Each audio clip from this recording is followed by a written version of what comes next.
Well, let me welcome everybody to our evening debate on the question, does the Christian God exist? The debate is co-sponsored by the Sagan Society of the University of Georgia and the Christian Faculty Forum of the University of Georgia. I am William L. Power, better known as Will Power. Honest to God.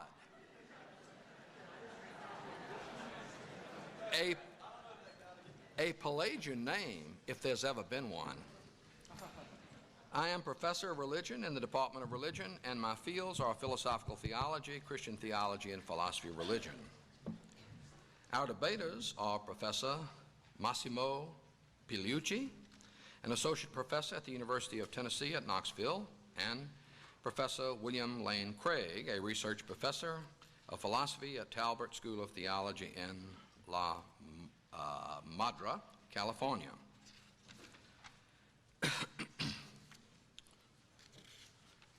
Professor Pigliucci's field of study is ecology and evolutionary biology, and his research is on the evolution of genotype-environmental interaction on nature-nurture problems. He received his doctorate in genetics at the University of Ferrara in Italy and his PhD in botany from the University of Connecticut, and he is currently working on a PhD in philosophy at the University of Tennessee. Professor Craig pursued his undergraduate studies at Wheaton College, receiving a BA in '71, and graduate studies at Trinity Evangelical Divinity School with an MA in '74 and an MA in 1975. The University of Birmingham, England, PhD 1977, and University of Munich, Germany, Doctor of Theology in 1984. From 1986, he taught philosophy of religion at Trinity, during which time he and his family and his wife Jan started their family. In 1987, they moved to Brussels, Belgium, where Dr. Craig pursued research at the University of Louvain until 1994. Both scholars are well-known, published authors. Both have received prestigious honors and have been officers in their professional societies. By agreement of the debaters, Professor Craig will begin the evening and will lead off, to be followed by Professor Pigliucci. The format of the debates will be along these lines. Each debater will have 20 minutes for an opening statement, followed by the other 20 minutes, 12 minutes for the first rebuttal, 8 minutes for the second rebuttal, and 5 minutes for closing statements. The timers are down on our first row. They'll be indicating to the debaters the time that they have left, and we'll try to keep things within the limits that we have set. After the presentations of both presenters, I've been charged to take control of the question and answer period, in which what the arrangement would be is anyone who has a question for Professor Craig will come down this aisle at this microphone. Anyone for Professor Pigliucci will come down this aisle at this microphone. The questioner will have 30 seconds for a question, and I'm going to be mean because we don't want any exhortations, confessions, or anything like that, but a simple question that lasts no more than 30 seconds, or the wrath of God or the non-God will fall upon you.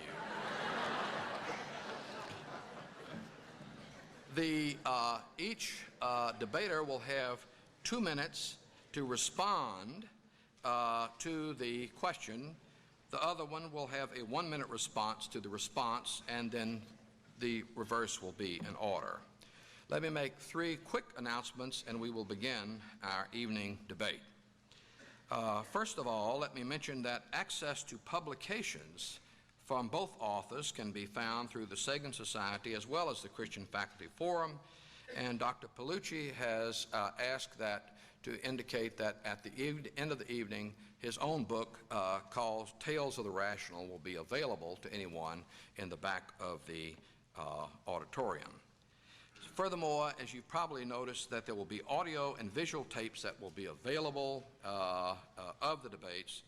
And let me just mention, on the request of the Sagan Society, that an upcoming event will be, and I have to get my notes in order, on March the 28th at 7:30 p.m. In room 101 of Peabody Hall, there will be a presentation called Legalizing Same-Sex Marriage, What Loving Has Got to Do with It. The professor, University of Georgia Professor Clark Wolf will be one of the persons who's going to be presenting it, and that will be the upcoming event. I think that is it, and our first debater will be Professor Craig.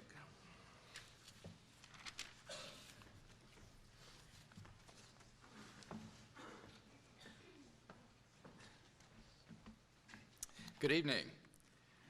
I want to begin by thanking the Sagan Society and the Christian Faculty Forum for the invitation to participate in tonight's important debate. In raising the question of God's existence, we are in effect engaging in the assessment of a metaphysical hypothesis, namely the hypothesis that God exists. Accordingly, we need to ask ourselves two questions with respect to this hypothesis. First, what evidence is there that serves to falsify this hypothesis? And second, what evidence is there that serves to verify this hypothesis? Now, with respect to the first question, I'll leave it up to Dr. Pigliucci to present the reasons why he thinks that this hypothesis is false. Atheists have tried for centuries to disprove the existence of God, but no one has been able to come up with a successful argument.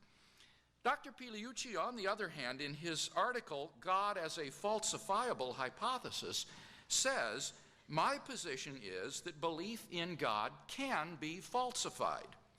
So, rather than attack straw men at this point, I'll just wait to hear Dr. Pigliucci's answer to the following question. What good evidence is there to falsify the hypothesis that God exists? Let's look then instead at the second question. What evidence is there that serves to verify God's existence?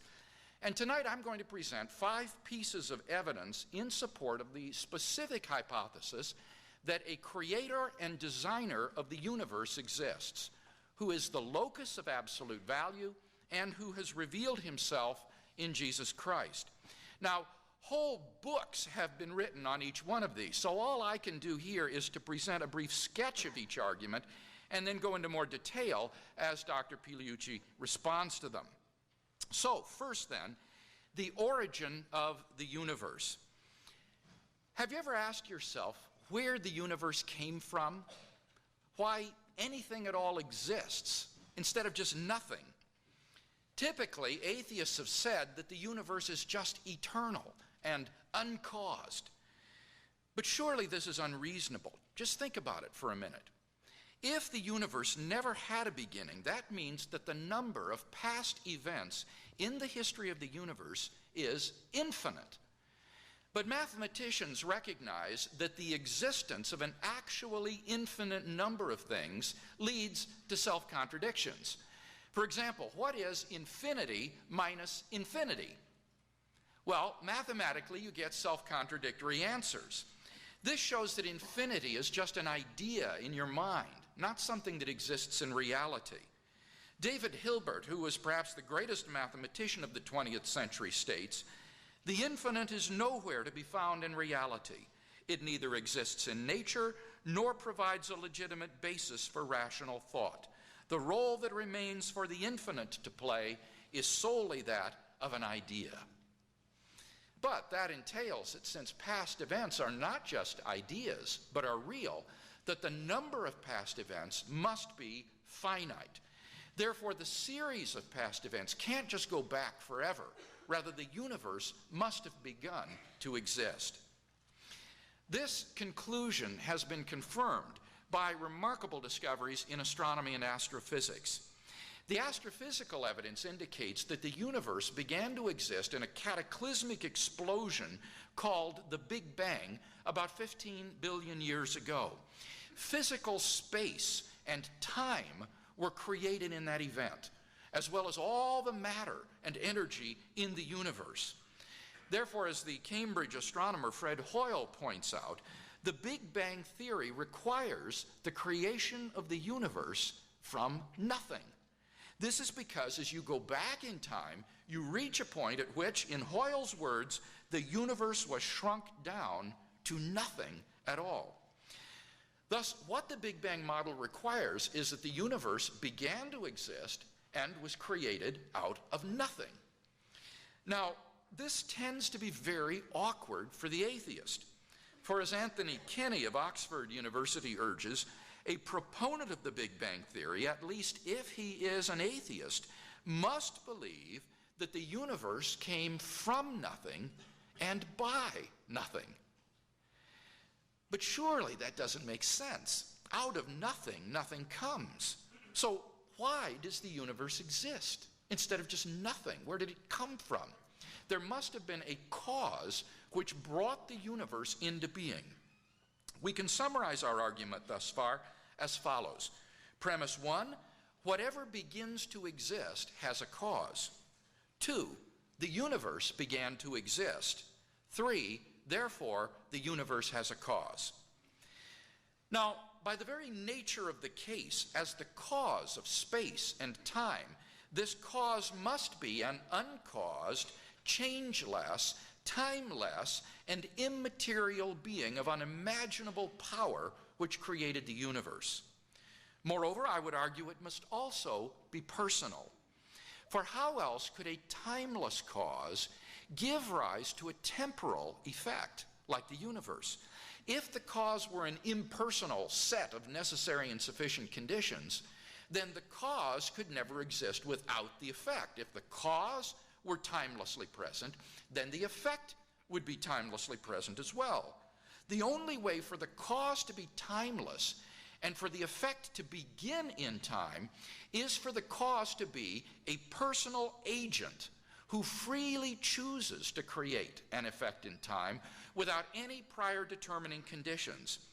And thus we are brought not merely to a transcendent cause of the universe, but to its personal creator.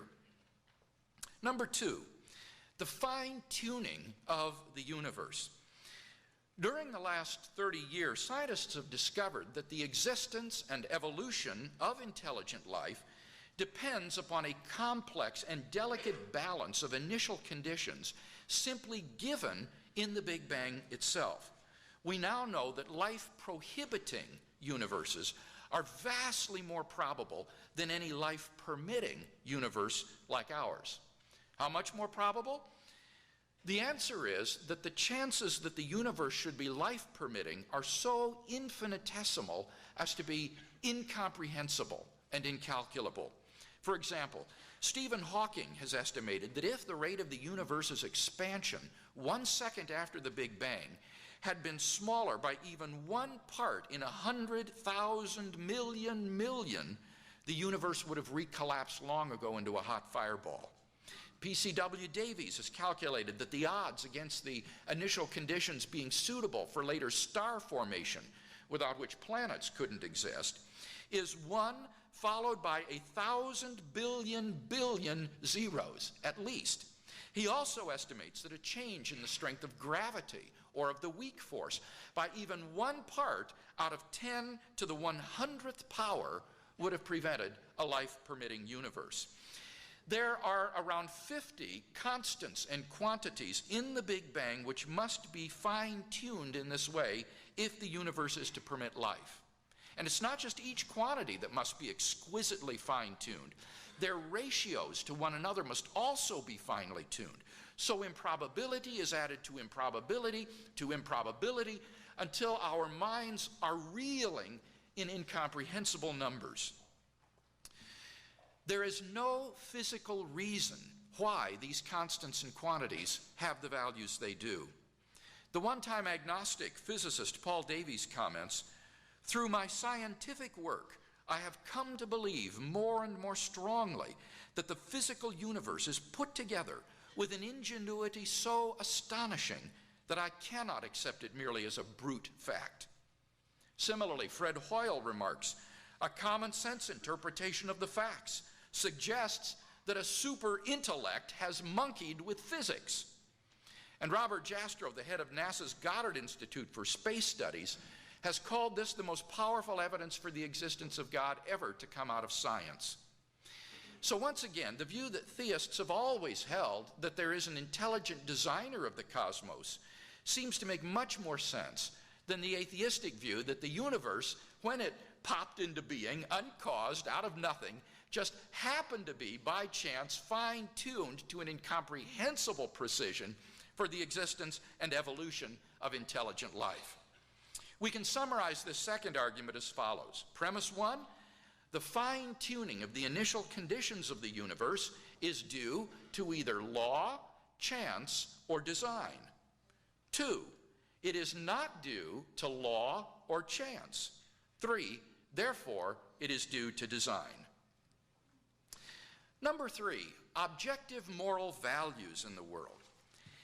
If God does not exist, then objective moral values do not exist. Many theists and atheists alike concur on this point.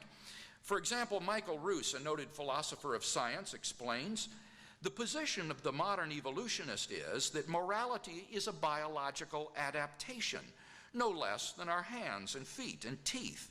Considered as a rationally justifiable set of claims about an objective something, ethics is illusory. I appreciate that when somebody says, love thy neighbor as thyself, they think they are referring above and beyond themselves. Nevertheless, such reference is truly without foundation. Morality is just an aid to survival and reproduction, and any deeper meaning is illusory. Friedrich Nietzsche, the great atheist who proclaimed the death of God, understood that the death of God meant the destruction of all meaning and value in life. I think that Friedrich Nietzsche was right. But we've got to be very careful here. The question here is not, must we believe in God in order to live moral lives? I'm not claiming that we must.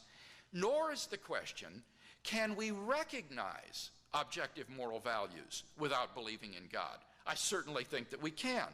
Rather, the question is, if God does not exist, do objective moral values exist? Like Professor Roos, I just don't see any reason to think that in the absence of God, the herd morality evolved by Homo sapiens is objective. And here Dr. Pigliucci agrees. He says, and I quote, I agree with Dr. Roos. There is no such thing as objective morality. Morality in human cultures has evolved, and what is moral for you might not be moral for the guy next door, and certainly is not moral for the guy across the ocean. On the atheistic view, some actions, say rape, may not be socially advantageous. And so in the course of human development, it has become taboo. But that does absolutely nothing to prove that rape is really wrong. On the atheistic view, there's nothing really wrong with your raping someone. Thus, without God, there is no absolute right and wrong that imposes itself on our conscience. But the problem is that objective values do exist, and deep down, I think we all know it. There's no more reason to deny the objective reality of moral values than the objective reality of the physical world. Actions like rape, torture, and child abuse aren't just socially unacceptable behavior. They're moral abominations. Professor Roos himself admits the man who says that it is morally acceptable to rape little children is just as wrong as the man who says 2 + 2 = 5. Some things, at least, are really wrong. Similarly, love, equality, self-sacrifice are really good. Thus, we can summarize this third argument as follows. Premise one, if God does not exist, objective moral values do not exist. Premise two, objective values do exist, from which it follows logically and inescapably, three, therefore, God exists. Number 4, the historical facts concerning the life, death, and resurrection of Jesus. The historical person, Jesus of Nazareth, was a remarkable individual. New Testament critics have reached something of a consensus that the historical Jesus came on the scene with an unprecedented sense of divine authority, the authority to stand and speak in God's place.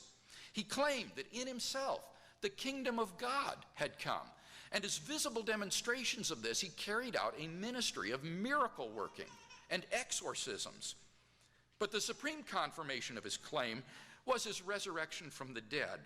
If Jesus did rise from the dead, then it would seem that we have a divine miracle on our hands, and thus evidence for the existence of God.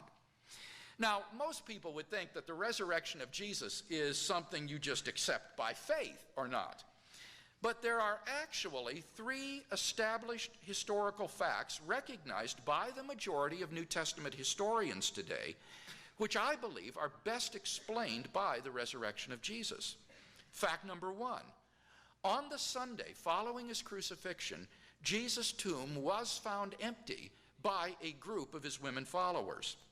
According to Jakob Kramer, an Austrian scholar who has specialized in the study of the resurrection, by far most scholars hold firmly to the reliability of the biblical statements about the empty tomb. According to D.H. Van Dalen, it is extremely difficult to object to the empty tomb on historical grounds. Those who deny it do so on the basis of theological or philosophical assumptions. Fact number 2, on separate occasions, different individuals and groups of people saw appearances of Jesus alive after his death. According to the prominent New Testament critic of Vanderbilt University, Gert Ludemann, it may be taken as historically certain that the disciples had experiences after Jesus' death in which Jesus appeared to them as the risen Christ. These appearances were witnessed not only by believers, but also by unbelievers, skeptics, and even enemies. Fact number 3, the original disciples suddenly came to believe in the resurrection of Jesus despite having every predisposition to the contrary. You see, Jews had no belief in a dying, much less rising, Messiah. And Jewish beliefs about the afterlife precluded anybody's rising from the dead before the end of the world.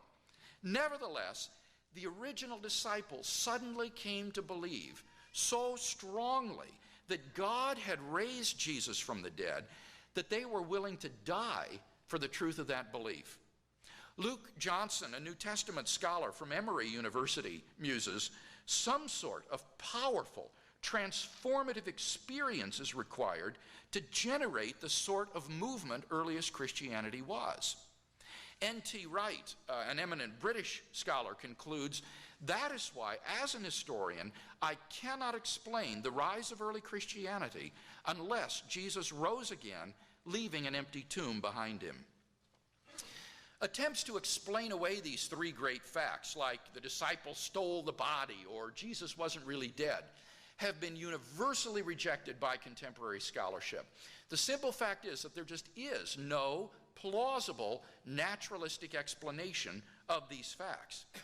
Therefore, it seems to me the Christian is amply justified in believing that Jesus rose from the dead and was who he claimed to be. But that entails that God exists. Finally, number 5, the immediate experience of God. This isn't really an argument for God's existence. Rather, it's the claim that you can know that God exists wholly apart from arguments, simply by immediately experiencing him. This was the way people in the Bible knew God. As Professor John Hick explains, God was known to them as a dynamic will, interacting with their own wills, a sheer given reality, as inescapably to be reckoned with as destructive storm and life-giving sunshine. To them, God was not an idea adopted by the mind, but an experiential reality which gave significance to their lives. Now, if this is the case, then there's a real danger that arguments for the existence of God could actually distract our attention from God himself. If you're sincerely seeking God, then God will make his existence evident to you. The Bible promises, draw near to God, and he will draw near to you. We mustn't so concentrate on the external arguments that we fail to hear the inner voice of God speaking to our own hearts. For those who listen, God becomes an immediate reality in their lives. So in conclusion then, we've yet to see any arguments that God does not exist, and we have seen 5 reasons to think that God does exist. And together these constitute a powerful cumulative case for the existence of God. Now, if Dr. Pigliucci wants us to believe atheism instead, then he's got to first tear down all 5 of the reasons that I presented for God's existence, and then in its place erect a case of his own to show that God does not exist. And unless and until he does that, then I think we can agree that theism is the more plausible worldview.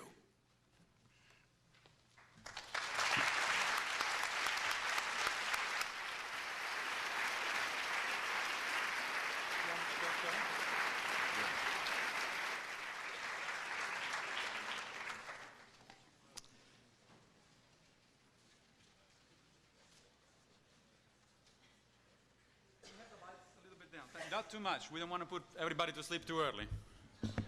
Thank you.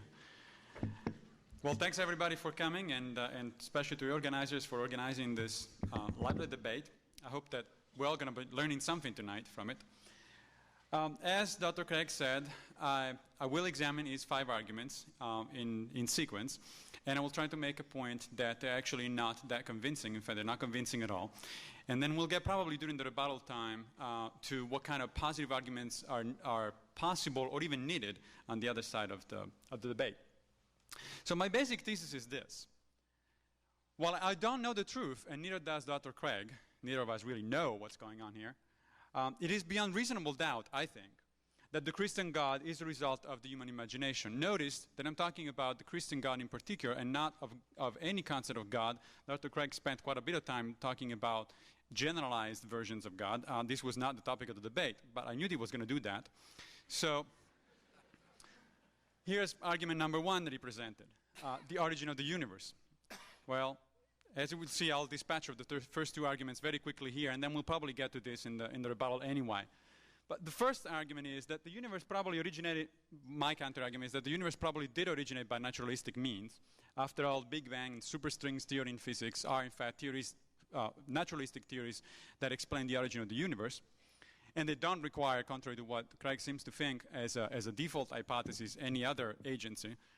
But the point is that even if the universe were in fact created by a God, there would be no guarantee that there would be the particular Christian God that we're talking about here tonight. Any number of different gods would be able to make that kind of universe, and therefore this is really not an argument at all. It's completely irrelevant to the existence of the Christian God, as much as it is relevant to a more general debate like the one that we had about 3 years ago in Tennessee. The second point was that complexity of the universe. Well, the problem here is the same. It certainly is true that the universe is complex. It is also true that there are perfectly good naturalistic explanations for the complexity of the universe. There is such an entire field of research that is called complexity theory, of how things become more complex. And of course, within biological organisms, there is the theory of evolution by natural selection that explains how organisms can become more and more complex. But again, the problem is, by the way, that's a diagram of an eye to show you an example of complexity. But the point is, again, that any God would be able, by definition, to do, or at least most versions of gods, would be able to create a complex universe. After all, they are creators. And so that says absolutely nothing about the existence of the Christian God in particular. So we'll get rid of that argument as well. Now, I grant to Dr. Craig that a possible first argument that he's been using to some extent and with some qualifications is the idea of the existence of objective moral values. Although, again, if I really wanted to be looking at nitpicking and looking at the details, this is still not an argument for the existence of the Christian God, because there's plenty of other religions who claim that their gods invented morality, and in some cases their morality is quite different from the Christian variety. Therefore, I don't see how that is a proof of the existence of the Christian God in particular. But since I want this debate to last more than 5 minutes, I'll actually address this point. This is a direct quote from Dr. Craig. If God does not exist, then objective moral values do not exist. The problem is that objective values do exist, and deep down we all know it. Yes, I agree that objective moral values exist, and I agree that we all know it deep down. The difference is that there's a distinction between objective values and universal moral values. And Dr. Craig seems to be talking about the two interchangeably, and I think that is a confusion of the two arguments. So let me present a first counter-argument. This is a false dichotomy. Essentially, what Dr. Craig is presenting is that he admits only two alternatives. Either there's a universal moral code, which is given to us by God, or anything goes, or there is only moral relativism. Well, this is definitely a false dichotomy, which in fact very few, if any, modern philosophers and ethicists fall for. There is a third option. In fact, there is a variety of third options. The third option is a family of options, and that is that there are objective but local truths. That is, there are some things that are objectively true, but they're only true under certain circumstances. For example, rape. He picked rape as an example for his argument. Rape in social animals is definitely wrong. It's objectively wrong. As Dr. Roos said, quoted by Dr. Craig, it is objectively wrong because it just is not a good idea for social animals to allow people or members of their species to go around raping, or for that matter killing, other members of the same social group. You would not have a society in that case. So there is some objectivity to that. It is definitely objective that it's a bad idea to do it. Now, there are animals, on the other hand, that use rape, for example, or what we would think of anthropomorphically as rape, as a way to gauge the strength of the male, and so the female actually battles with the male in order to determine if the male is good enough to inseminate her. Now, these things are pretty far from social animals like we conceive them, and certainly not in the primate group. They are, for example, water striders.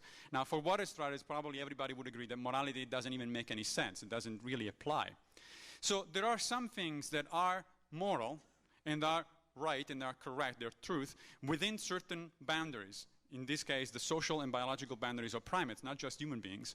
And then, however, the same thing or similar behaviors just don't even pose the question under different circumstances, which is what I wanted to say in the quote that Dr. Craig actually brought up from me.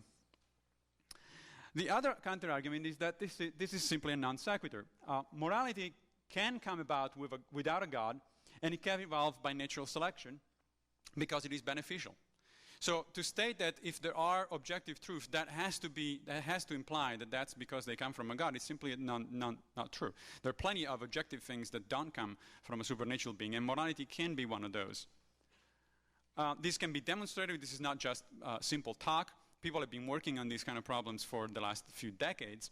And for example, there are very sophisticated mathematical models based on game theory that show that in fact certain moral rules or certain decisions made by social animals are or are not adaptive, and therefore they are objectively better than others. And some other are objectively bad. This is something you can actually work on right now. There is also evidence consistent with my idea that in fact there are local moral truths, and this is empirical evidence that is brought up by the study of other primates. For example, our closest relatives, the pygmy chimpanzee or bonobos. They present behaviors that are in several respects very similar to the behavior of human beings. They do have moral rules, or what we would interpret as moral rules. They punish certain individuals for doing certain kinds of things, and those are the same kinds of actions that we don't allow in our society. So not only it is morality, there are some aspects of morality, not all of it, that are objective for human beings, but in fact they are objective also for our cousins. The third counter-argument is that the Christian God, one could make the argument, is not really that moral, or it depends at least on what you mean by morality. Let me give you a couple of examples. It's easy to talk about morality in general, but if you actually go to the Bible and look up a few passages, you get scared about the kind of morality we're talking about. For example, with the Lord's approval, a slave may be beaten to death with no punishment for the perpetrator as long as the slave doesn't die too quickly. So slavery is okay, apparently, according to certain passages in the Bible. But I don't consider that moral. As a punishment, the Lord will cause, this is several different passages in the Bible, will cause people to eat the flesh of their own sons and daughters and fathers and friends. My gosh, this is something that nobody would today think of as a moral thing, even though we might think that there are good reasons to punish people. We certainly wouldn't subject them to eat the flesh of their own sons and daughters. I don't think that's a particularly moral behavior. For a few more examples. This is a direct quote from Luke 19:27. But as for these enemies of mine who did not want me to reign over them, bring them here and slay them before me. So if you disagree with somebody's opinion, you can get slain on the spot. Now, you can argue, of course, this was God's opinion. How can you possibly disagree with that? But still, it's not particularly nice. I mean, we wouldn't enforce that kind of rule tonight, for example. If you disagree with me, you can go out from this room in safety. And that servant who knew his master's will but did not make ready or act according to his will shall receive a severe beating. Again, the examples go on and on forever. I can give you, well, not forever, but there are quite a few more, and I can provide anybody who wants to email me with direct quotes and a long list of examples. So one could question that particular aspect of it too. Now, Dr. Craig also brought up the historical facts concerning Jesus. And he says essentially that Jesus had an unprecedented sense of divine authority. He brought up the point about the empty tomb that we heard. Jesus appeared after his death, and the disciples believed so strongly that they were actually willing to die for their faith. Well, let's take each one of these briefly into account. I only have a few minutes, so I can't get into too much detail. But first of all, the first counter-argument is that, in fact, there have been a multiplicity of messiahs all over the history of the human world, both before and after Jesus, and in fact at the same time as Jesus. So why would you pick one over another?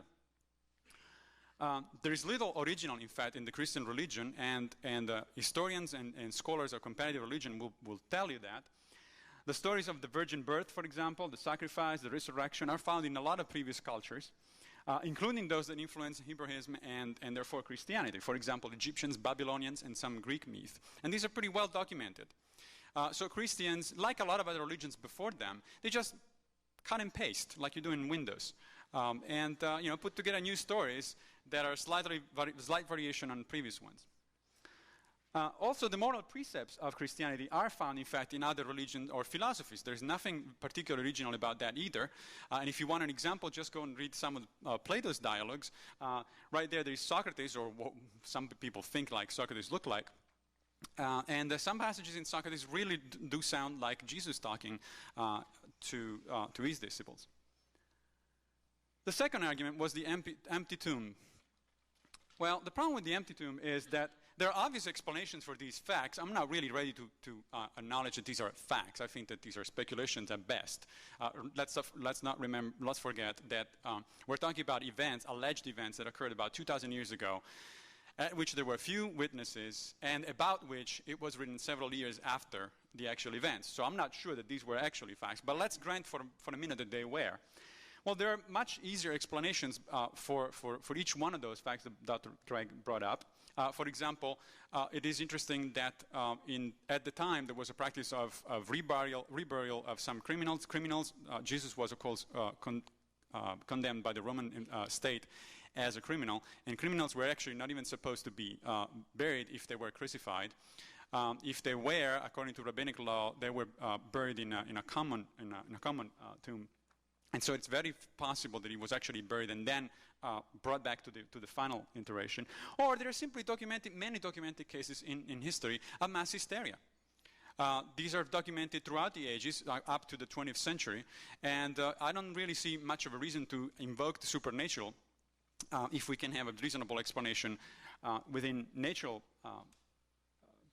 parameters. So the resurrection, to put it as skeptic David Hume would have put it in the 18th century, is an extraordinary claim. Where is the extraordinary evidence? This is a very important point. There's nothing wrong with making extraordinary claims, and in fact some of these extraordinary claims eventually do turn out to be correct. I mean, a physicist who tells you that you are made mostly of nothing is making a pretty extraordinary claim. Somebody who tells you that this thing that looks and feels solid to me is actually made mostly of empty space, it's a pretty extraordinary claim. Fortunately for physicists, they back it up with powerful mathematical theories which are also powerful, backed up by empirical demonstration. So I'm inclined to believe quantum mechanics when they tell me something about tables and physical bodies. But these kind of very extraordinary claims require a lot more evidence that Dr. Craig has been able to amass. There's also another counter-argument that I call the Elvis effect. There are far more people claiming that Elvis is alive and has resurrected and appears around in different places of the world than ever claim to have seen Jesus alive. Now, are we going to believe those people? And if not, you have to explain why not. It seems to me that on the surface, there is a lot more witnesses for that kind of event, or for example, for alien abductions or anything of the sort. In fact, Elvis actually does make miracles as well. This is a weeping Elvis miracle that you can find on the internet. You can purchase the picture, of course, as you like, and you can worship it. There's several religions, several cults about Elvis. Now, I'm being facetious here, but the question is, why would you not believe anything of this stuff unless you do believe that Elvis? How many people here believe that Elvis is alive? Not that many. Cool, good, because otherwise my argument would be much less effective. Oh, we found one. Now, the strength of belief argument, I don't think that proves absolutely anything. In fact, for one thing, most other religions can count on similar strength of convictions. Okay, I mean, every member, well, maybe not every, but most members, most followers of most religions are actually characterized by very strong convictions, and in many cases, they're willing to die for it.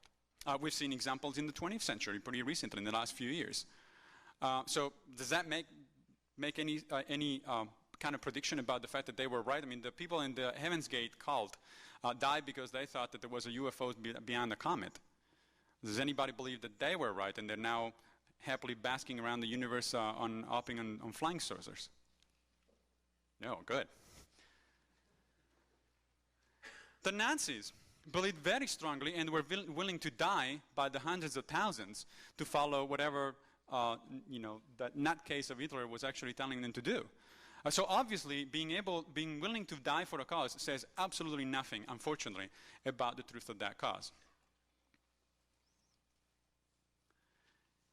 Now, the last exhibit that Dr. Craig had was the immediate experience of God. And I'm sure that many people here have had that immediate experience. I thought I had the same experience when I was young. So I think what you're talking about, or what he's talking about. He says this isn't really an argument for God's existence, and in fact, it's not. Now notice that we're down to very few arguments now. Because of his 5 arguments, the first 2 don't apply to the Christian God, the third one doesn't really either, and the 5th one, by his own admission, is not an argument. And so the only argument so far that applies to the Christian God is the historical evidence of Jesus, which is not that strong, or no stronger than the resurrection of Elvis, at least. Again, this is a quote of Dr. Craig. You can know God exists wholly apart from arguments simply by immediately experiencing him. Absolutely, that's true. Problem is, the brain is a funny thing. There are all sorts of things that we think we know, and then in fact turn out to be wrong. So how do you know that you know? Well, you feel that you know, that's true. But I felt in the past that I knew several things, and then it turned out that I was wrong. So how do you actually know that? Furthermore, we actually know quite a bit today about how the brain works, and it's a marvelous topic in itself. We should have a debate just on that, probably. There's your brain on the right, or a schema of your brain. And the interesting thing is that some neurobiological research has actually shown that people can have very realistic mystical experiences in which they even, complete with sound and visual effects, a multimedia experience, and come out of those as believing that they got some kind of mystical insight into the function of the universe, and they got closer to God and all that stuff. When people have actually carried out some research on these subjects, it turned out that a lot of them had microseizures in the frontal lobes of the brain. So a microseizure in the frontal lobe of the brain, which, by the way, you can replicate under controlled conditions. You can actually put a helmet which produces very intense magnetic fields in the frontal lobe of the brain, and you can experience God at any minute on demand. I'm baffled that nobody has actually yet sold this to Disney, for example, and making a part of a theme park. But it is possible to do for research purposes. And so if that is true, what makes you think that those experiences are actually not the result of brain seizures? Now, I'm not obviously arguing that anybody who believes in God is having brain seizures. That would be going a little too far. But the point is, what does that prove other than a natural sense of awe?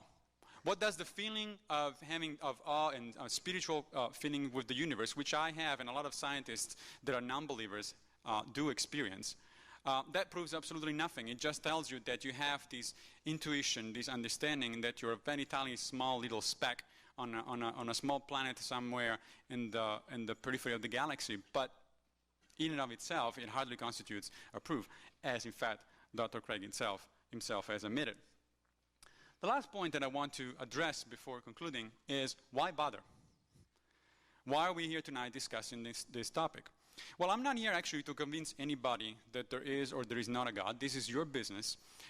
My only goal tonight is actually to just think about it, make people think about it from maybe a slightly different perspective to what most people are used to think.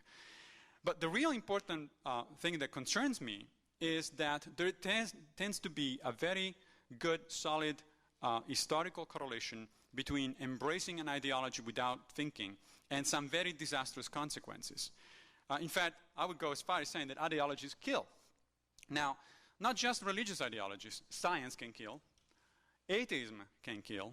And of course, religion can kill. So my qualms is really not with religion in general or the Christian religion in particular. It's in general with much more broad than that. It is with ideologies that are taken for granted without critical thinking. If you start thinking about things and you realize that you may be wrong, I think that's the very first step toward wisdom. Thank you very much.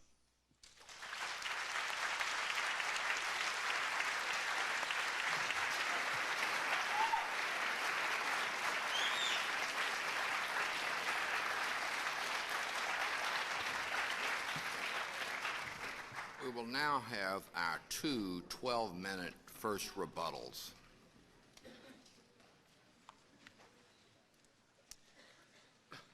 You'll recall that in my opening speech, I proposed a specific hypothesis that a personal creator and designer of the universe exists who is the locus of absolute value and has revealed himself in Jesus Christ.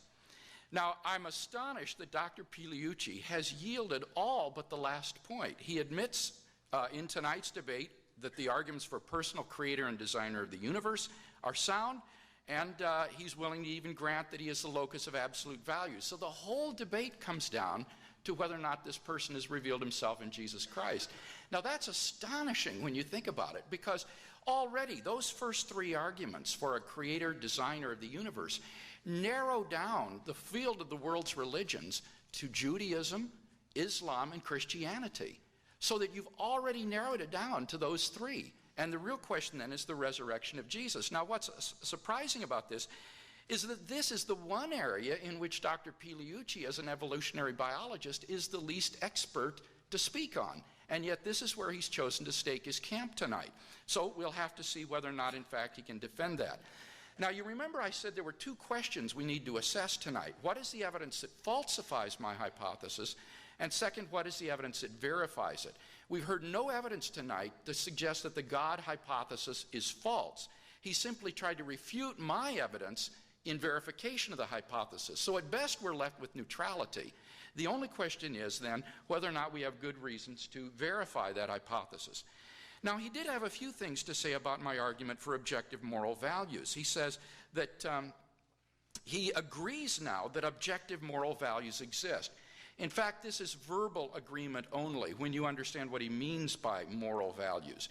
You see, on a naturalistic worldview, moral values, what we call moral values, are just byproducts of sociobiological evolution. Just as a troop of baboons can exhibit certain cooperative behavior and even altruistic behavior because evolution determines it to be advantageous for them in the struggle for survival, so their primate cousins, Homo sapiens, also can exhibit similar behavior for the same reason. So that on the naturalistic worldview, moral values are really just ingrained patterns of sociobiological evolution.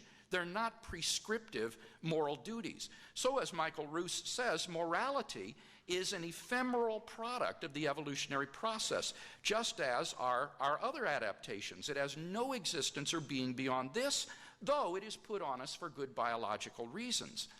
And therefore, as philosophers such as Sartre and Camus saw, in the absence of God-given moral values, each one of us has to decide which moral values we're going to adopt or obey for our own lives. And that leads immediately to relativism and subjectivism. So what do you say to someone who wants to be antisocial and who denies that human beings have intrinsic moral value? Take, for example, the Nazi Germany, which carried out the Holocaust. In his book, Morality After Auschwitz, Peter Haas points out that far from being contemptuous of ethics, the perpetrators of the Holocaust acted in strict conformity with an ethic that held that however difficult and unpleasant the task might have been, the mass extermination of Jews and Gypsies was entirely justified. The Holocaust was possible only because a new ethic was in place that did not define the arrest and deportation of Jews as wrong, and in fact defined it as ethically tolerable and even good. Moreover, Haas points out, because of its coherence and internal consistency, the Nazi ethic could not be discredited from within. You need to have an external transcendent vantage point in which to judge these moral systems. Otherwise, as Dr. Pigliucci says, you just get a plethora of local moral systems, none of which can claim to be right and objective and true. But if you agree with me that the Holocaust was morally abominable, that it is really wrong to send people to gas chambers and concentration camps because of their Semitic origin, then you will agree with me that there is a transcendent basis in God for this. Now, Dr. Pigliucci also says the Christian God is not moral, and he quotes several passages from Scripture. These are quoted out of context. For example, the passage about punishment was a description of the famine that would be brought on when Jerusalem was destroyed. Had nothing to do with God punishing people. Similarly, the parable from Jesus was taken out of context. That is talking about God giving eternal punishment to those who reject him. It has nothing to do with how we should behave. These passages are entirely ripped out of context. But the more important point is that notice you can't even condemn those acts as being wrong. You can't make those judgments unless you have some kind of an absolute and objective moral code. Otherwise, their local morality is just as good as your local morality. So apart from this transcendent anchor, it's impossible to make these kind of judgments.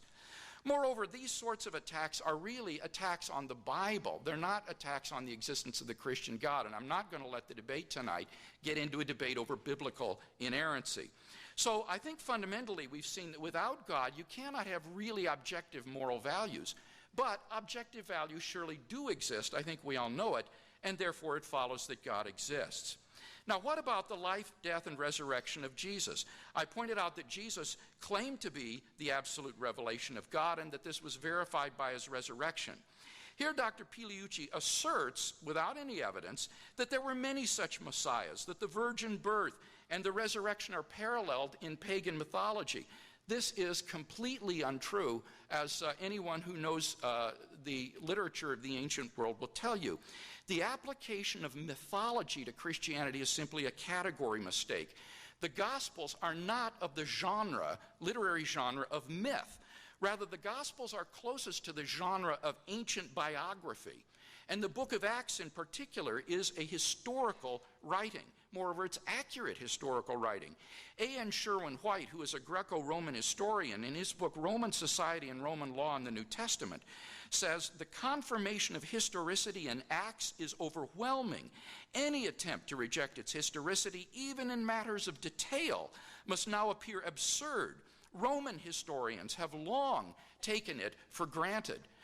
The idea that the Gospels are parallel to myths was an idea back around the turn of the century, which is now rejected by New Testament scholarship.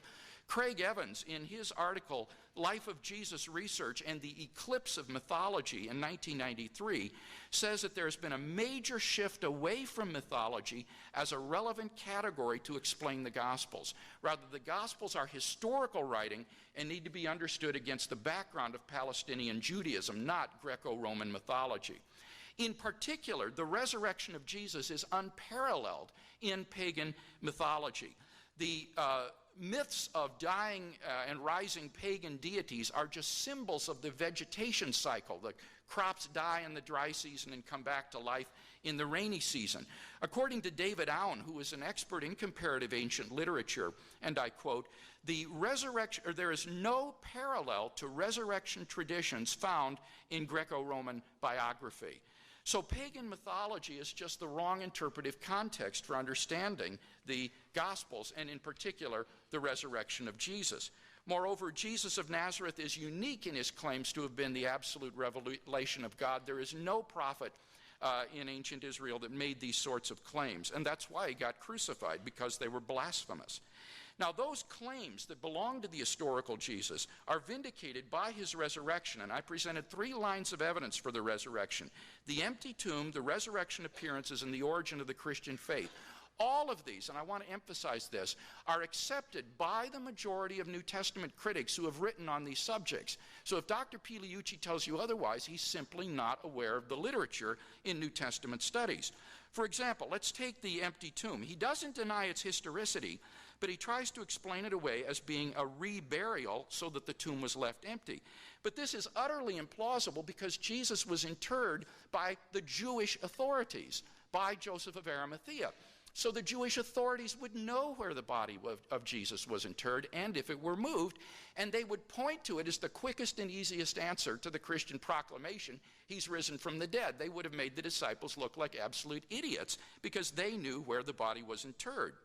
He says, but what about mass hysteria? Well, mass hysteria doesn't explain an empty tomb. You see, that's hard empirical evidence, and the Jewish authorities themselves couldn't explain how that tomb came to be empty. Second, what about the appearances of Jesus? Well, he compares them to Elvis sightings. Well, now look, Elvis sightings are to be explained in one of 2 ways. Either they are lies, which I think probably they are, or they're hallucinations. But you can't explain the resurrection appearances by either of those hypotheses. The resurrection appearances were clearly not lies, because these people clearly believed in it. They were sincere. No Elvis sighter, I dare say, has been willing to go to a tortuous death in attestation of the belief that Elvis is risen from the dead. Neither can they be dismissed as hallucinations. Number one, the diversity of the appearances is too great. They weren't just to one individual at one time under one circumstances, but to multiple persons, groups of people, different circumstances and occasions. Secondly, hallucinations would not have led to belief in Jesus' resurrection, but at best his assumption into heaven, not the resurrection of Jesus, which, as I explained, goes contrary to Jewish beliefs. Thirdly, it also leaves the empty tomb unexplained. Hallucinations does nothing to explain the empty tomb and is therefore an inadequate hypothesis. Thirdly, what about the origin of the disciples' belief? Here he simply misconstrued the argument. It is not an argument based on the strength of their belief. It is an argument based on the origin of their belief.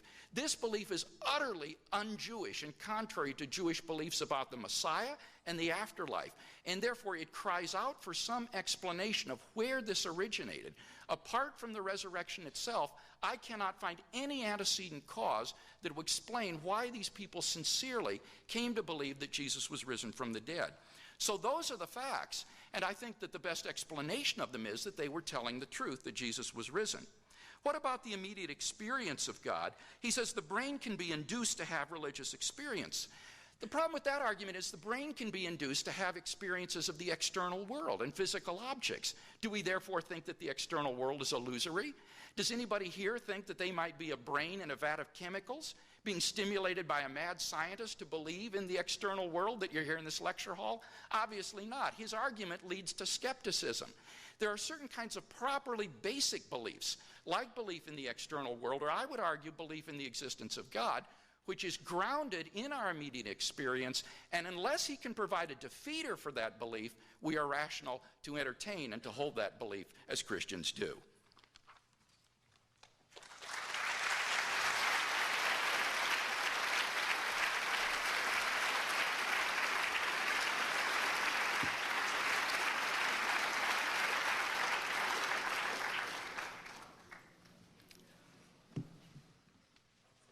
Obviously, I'm not going to be able to cover all these points, so we'll just go in order in what Dr. Craig said in the last few minutes. Starting with his first remarks, Again, notice, please, that most of his talk actually does not apply to the Christian God. It's just a general argument for the existence of a variety of gods, and that was not the topic tonight, but I'll be very glad to debate that with him one other time. So the origin of the universe stuff is not relevant. One of the things that I'd like you to notice is that he kept citing Fred Hoyle. Fred Hoyle is a cosmologist and astrophysicist. He also got the very unusual distinction of getting a special prize from the British Astronomical Society for the highest number of wrong hypotheses proposed in a scientific career, which is unusual. It's a typical British thing to do. I mean, who else would give a prize of that sort? And they actually meant it seriously, because they meant it as, this guy, although he was repeatedly wrong, he actually spurred a lot of good research in order to prove him wrong. Now, these are the argument, of course, of the origin of the universe and where did it come from. I still don't understand. I talked to Dr. Craig several times before, and this might be obviously my personal limitation, but I don't understand how postulating a God actually solves anything. It seems to me that you fall into one or two traps. You either fall into an infinite regress, which he abhors. He said there's no infinity out there, because one can immediately ask, well, who created God? How did that God come about? And then you say, well, there was super God. And how did super God come in? Well, there was super God. And, obviously you go on forever. Or he becomes all of a sudden an Aristotelian, talking about a position that has been actually not following philosophy for thousands of years at this point. And it tells you that, well, there must have been an original cause that was uncaused. I'm not sure that that actually means anything outside of philosophical mumbo-jumbo, but it is interesting to see that actual quantum physicists have a very similar explanation, except that they can back it up with empirical evidence. They do actually have pretty good theories about how things literally come out of nothing. The fine-tuning of the universe, which again is not really that relevant to the discussion tonight, Dr. Craig was referring to the so-called anthropic principle, the idea that the universe is so fine-tuned and the only explanation possible is that it was fine-tuned to bring about this debate tonight, for example, and which is a pretty twisted way of creating a universe, if you ask me. Now, he played the probability game. I don't have time to get into probability game, but a very good mathematician and probability theorist, Martin Gardner, actually went through these kind of games and defined the anthropic principle as the completely ridiculous anthropic principle, or crap for short. And so I'll leave it at that for the anthropic principle. Incidentally, even if, and I'm not granted this at all, but even if science will never find out the origin, a satisfactory answer to the origin of the universe or to the origin of creation, or whatever you want to call it, that all amounts to say that we don't know. So what? I mean, Craig seems to think that he wins by default. You don't know, therefore. But it doesn't work that way. If we were having this debate 2,000 years ago, Dr. Craig would probably try to convince us all that lightning and thunder outside of the hall, which is not happening, would be an obvious indication of the fact that Zeus is upset with us, and probably most of us would actually believe it, because there was no theory of atmospheric physics at the time. So all he's making is an argument from ignorance, and one of those things that science is very good is at debunking argument from ignorance. Next week Nature might publish an article explaining to Dr. Craig where did all these things come from. About the objective moral values that he equates with the existence of God, I think that Dr. Roos is right when he says that morality is adaptive. Now, Dr. Craig then jumps on and says, well, but that makes it an illusion. There's nothing illusory about an adaptation. My hand is an adaptation, and it's not illusory. If you want to try, I can slap you, and you'll see that there's nothing illusory about this thing. Also, Dr. Craig used the word, it just means, just helps survival and reproduction, with just in scare quotes, probably, if we could have seen the little cartoon coming out of his head. Well, why is that just that survival is such and reproduction is such a lowly thing? I mean, it seems to me that if something is important for survival and reproduction of not only human beings but a variety of species that are related to us, that doesn't make it quite a secondary point. Survival and reproduction has got a lot to do with the life of every living being, including humans. There's this famous cartoon that asks what is the meaning of life. And there are a bunch of different animals, each one of which has a little cartoon on their hand that says, eat, sleep, reproduce, and it moves up to the complexity, scale of complexity of life, and then it gets to humans, and the human, instead of having eat, sleep, reproduce, is asking this question, what is the meaning of life? eat, sleep, reproduce. For example, it's a good beginning. It might not be the end of it, but it's a good beginning. So if we can explain that in terms of the value of morality, it seems that that's a lot. Dr. Craig also confuses objectivity with universality. I said that some moral rules are objective. That does not make them universal, and he seems to confuse these two categories over and over. Then I'll ask a question to Dr. Craig, which I really will genuinely like to have an answer, because I asked this question to several people and I never got a satisfactory answer. Is God good by nature, because there is a good that is, in fact, transcends even God himself? Or is what God wants the good? How do you define that? It seems that you could get in trouble either way, so I'll let you pick, and then maybe we'll come back to that in the rebuttal. About the historical Jesus, there is no consensus of whatsoever among historians. New Testament scholars are a very small subset of historians, quote unquote, and they tend to have their own ideological agendas, most of them. Plus, there is no consensus at all, and Dr. Craig actually should know better than that, because there's quite a bit of articles that have been written in rebuttal to his own arguments about the historicity of Jesus, and I can provide anybody who wants to email me with plenty of references to that. So that, to me, shows that there is no consensus at all, and so what he's claiming is essentially not correct. Let's see, what else do I have here? Okay, I covered this again. Dr. Craig, at the beginning of his rebuttal, said that I granted most of his arguments. I thought he wasn't listening, really. I didn't think that I granted anything at all. But maybe we can go back to the tape and reanalyze the whole shebang. Okay. He says that I have not provided any way to falsify the belief in God, or in the Christian God in particular, which, remember, was the topic for tonight. I'm not sure what he means in terms of falsification. I know what the term means as applied to science and empirical evidence. As applied to stories about supernatural beings, it's much less clear. He is fond of quoting that article that I wrote for Skeptic magazine a few years ago, saying that, he quotes me as saying that you can falsify the existence of God. That's not really what I said. If he had read actually the whole article, he would find that I was saying that you can falsify certain specific claims about the physicality of the universe, which are found in biblical or other sacred texts. For example, you can falsify that there was or was not a Noah's flood, or things of that sort, but not the metaphysical claim of the existence of any God, so I'm not sure where he got that one.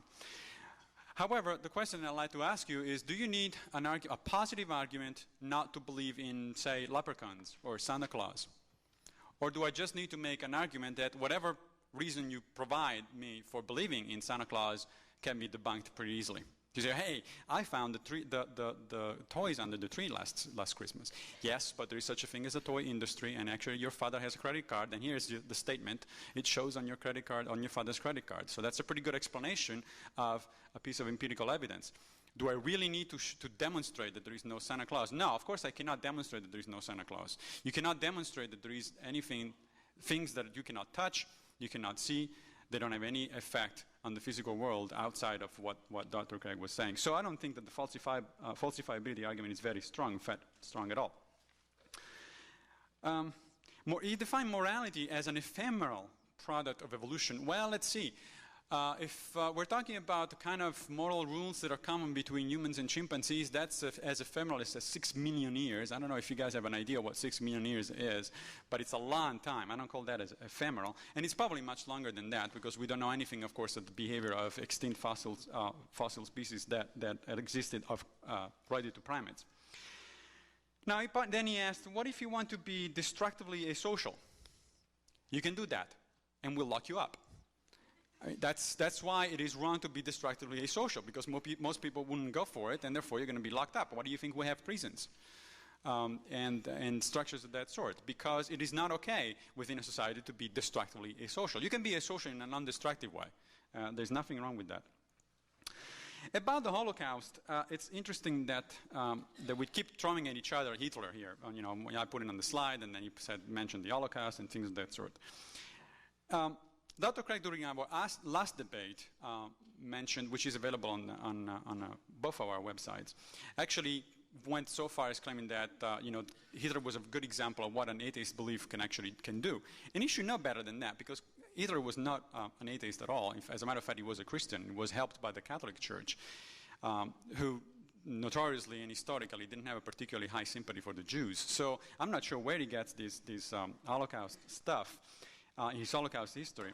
But anyway, the Bible does condone genocide in a variety of circumstances, in a variety of passages. And those passages that I quoted, plus many more that are available, are not actually taken out of context. But don't trust me or Dr. Craig. Just take your Bible, go home, and read it, open it, those passages or others that you can find easily, and then decide for yourself if those passages tell you something or not about the morality of biblical beliefs.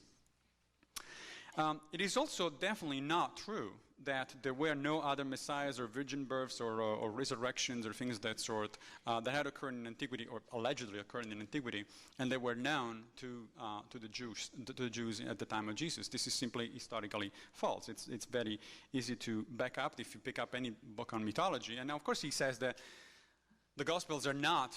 The mythology is not a good parallel and good tools for analyzing the Gospels well, because he believes already that the Gospels are in fact an historical document. But this begs the question. The question is, are the Gospels an historical document, or are in fact a mix and match of different kinds of mythologies with a little more new things invented and put in place? And I suggest that the much simpler explanation is in fact the latter. Again, things like the empty tomb and the people saw Jesus after his death. We have plenty of examples of similar miracles before, during, and after. And I don't see why we should believe one set of miracles and not another. I really don't see any reason for it, and I would like Dr. Craig to tell me something about it. And as I said already in my presentation, he seems to equate the truth of a belief with the willingness to die for that belief, no matter how novel that belief is. There's plenty of people that all of a sudden are converted to novel beliefs. And by the way, even though the belief in the resurrection was in fact new for the Jews, was not new for many of the surrounding populations and cultures, which is where they got it from. Thank you.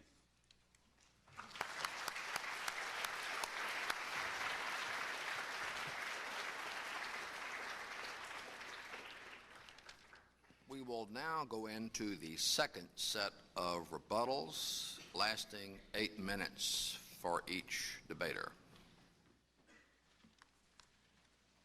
I think it's remarkable that in tonight's debate we have still yet to hear any evidence to falsify the God hypothesis.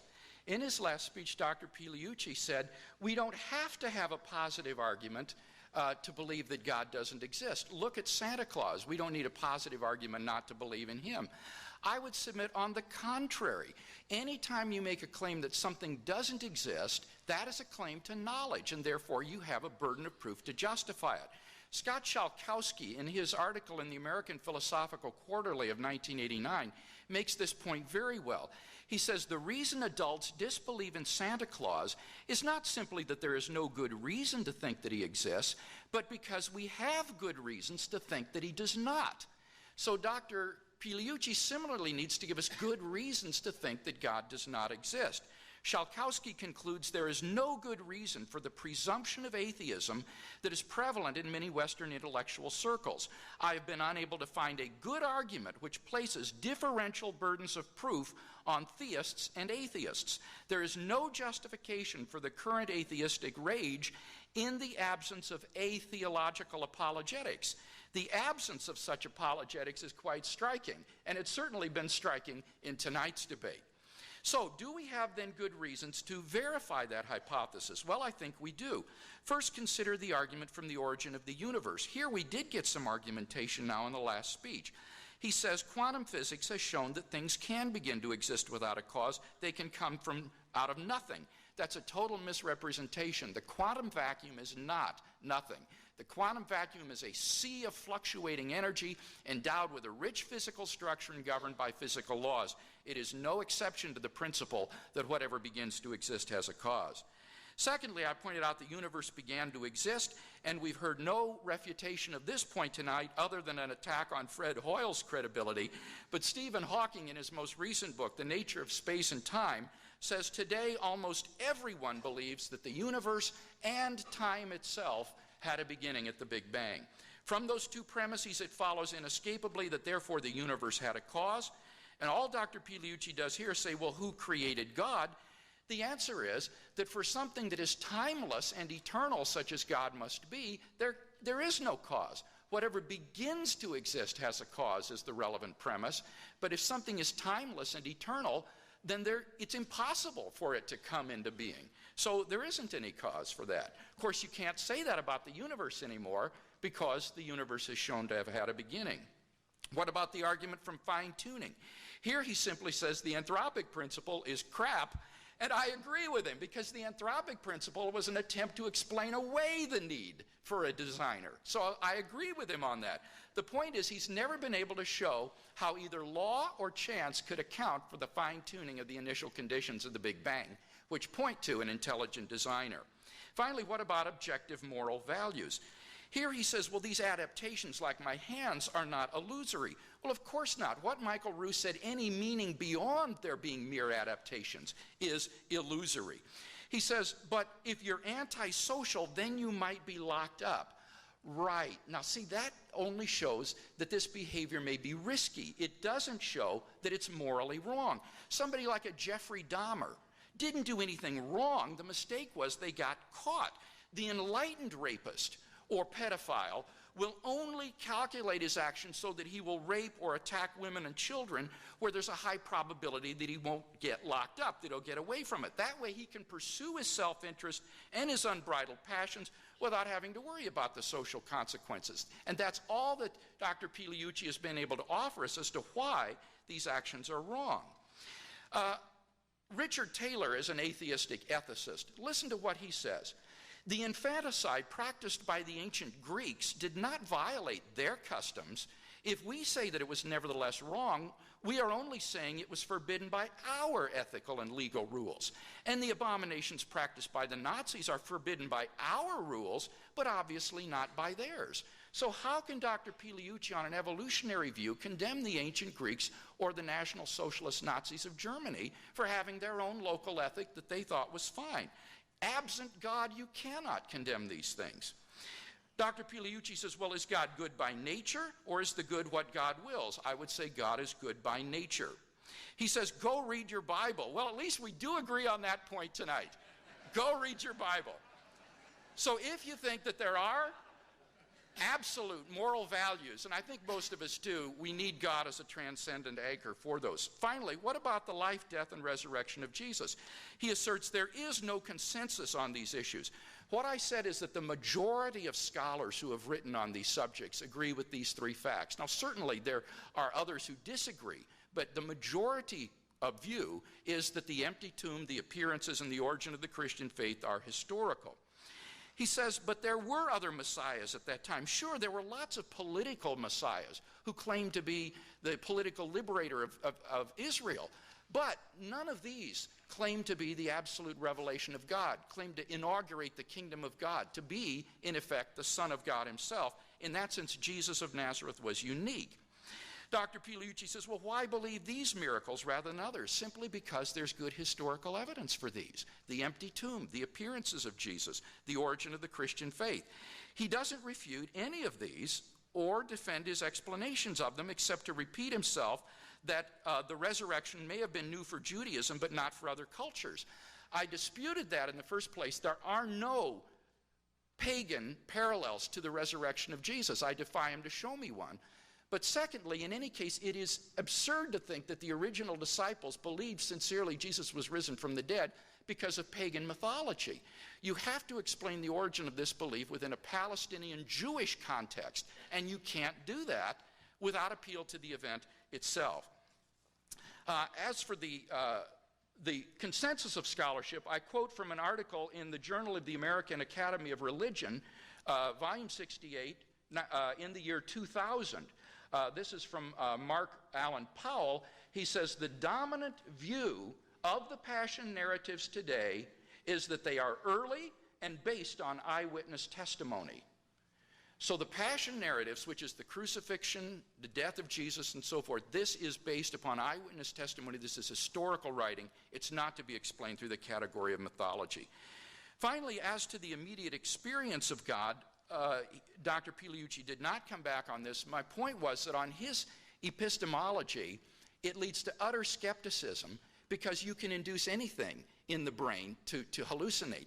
The fact that there are portions of the brain that are geared toward religious experience no more undermines the veridicality of those experiences than the fact that there are portions of the brain geared for visual or auditory input undermines the veridicality of what you see and hear. He's got to give some independent defeater for thinking that my or Christian experience of God is non-veridical. And in the absence of any defeaters, and we haven't heard any tonight, there have been no reasons to falsify the hypothesis.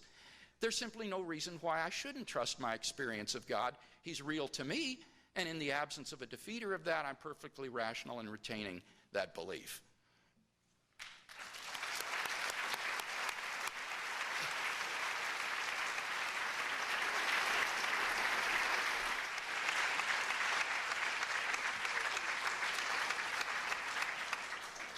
Okay, a few more random points in sequence that have been presented by Dr. Craig. I won't get to refute all of them. Rejecting the existence of something for which there is no reason to believe is an entirely rational thing to do, and you do it every single day.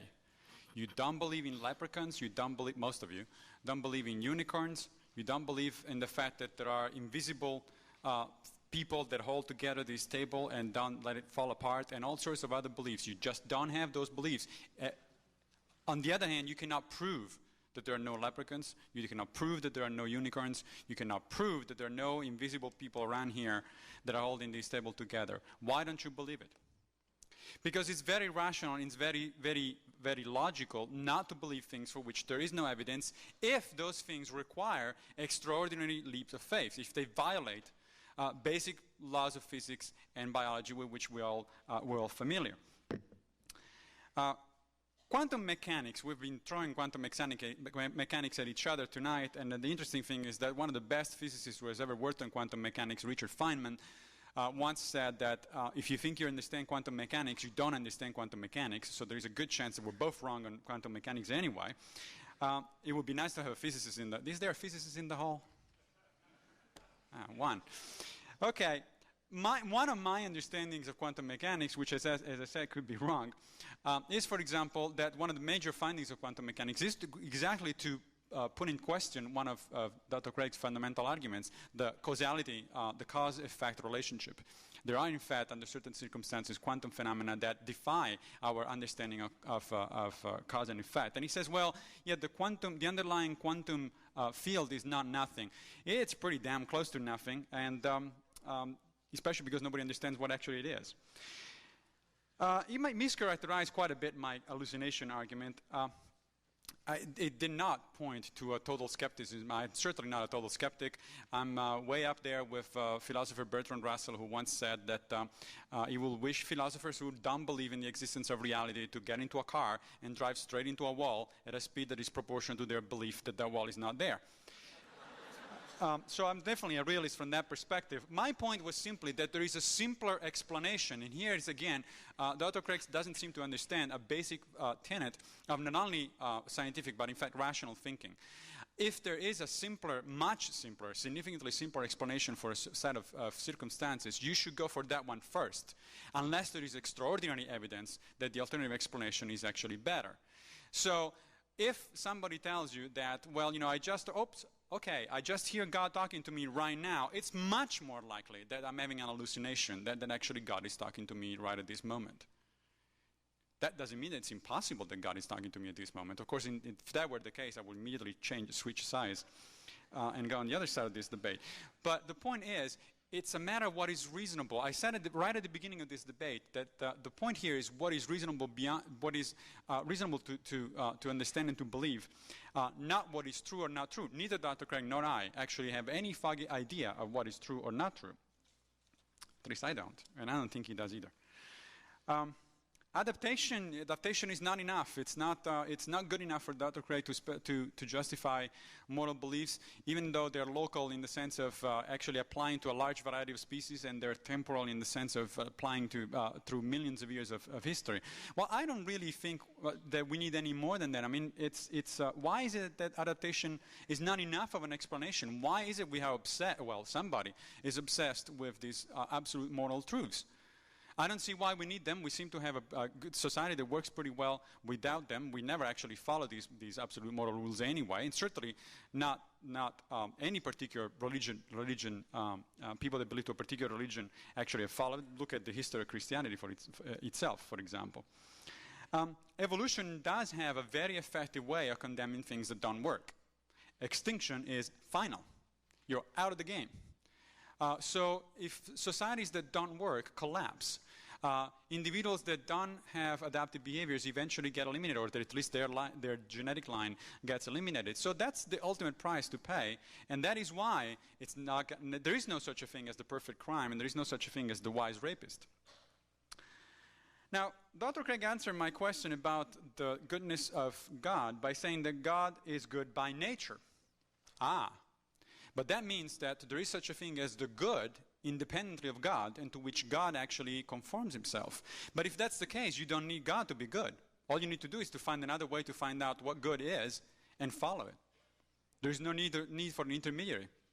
And so I'm very glad that he did acknowledge that point. Of course, if he hadn't acknowledged the other point, I had a response for that too, but we'll leave that to the next time. Again, it insists that absurd beliefs for which one is willing to sacrifice himself are somehow a proof of the fact that those beliefs are correct. I really cannot even follow where the logic is. It doesn't matter how novel a belief is and how strong you believe into something, that says absolutely nothing about the truth of that belief.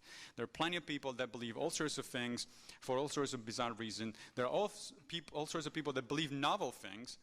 There are people, for example, within our culture that believe things that are not typical of our culture. How many people, maybe somebody here knows of somebody who all of a sudden started being a Buddhist. Well, Buddhism is not a set of philosophical beliefs that is typical of American culture and society, not historically and not now. But you can easily find people that actually have switched to that kind of belief. So there's nothing exceptional or incredible into people all of a sudden embracing a belief that is not typical of their culture. That's, by the way, one of the ways in which cultures themselves change over time and evolve over time. And again, there's plenty of evidence that there are people willing to die for the wrong belief, so I don't see how that qualifies. In fact, it seems to me that it's a good idea that if you are willing to die for a belief, not necessarily, but there is a good chance that belief is actually wrong, or at least that you have that belief for the wrong reasons. Because there are very few things that I think justify the ultimate sacrifice of the life of not only one person, but in fact of entire populations. And that's one of the points that I'm most concerned about with this debate tonight. The idea that people should be willing to sacrifice their lives, their friends' lives, their families' lives, their entire population, because of some belief for which there is no objective or not reasonable way to make an argument in favor. That is a very dangerous thing. It has happened all over the place. It is happening today all over the place. Look at the religious wars or religious-inspired wars that are occurring all the time, including right at this moment in which we're talking. There are people that are being killed in this world because of their beliefs, and that is something that is really scary, and it's something that maybe if we start thinking about these things a little more rationally, we might avoid or at least diminish in frequency and occurrence. Thanks.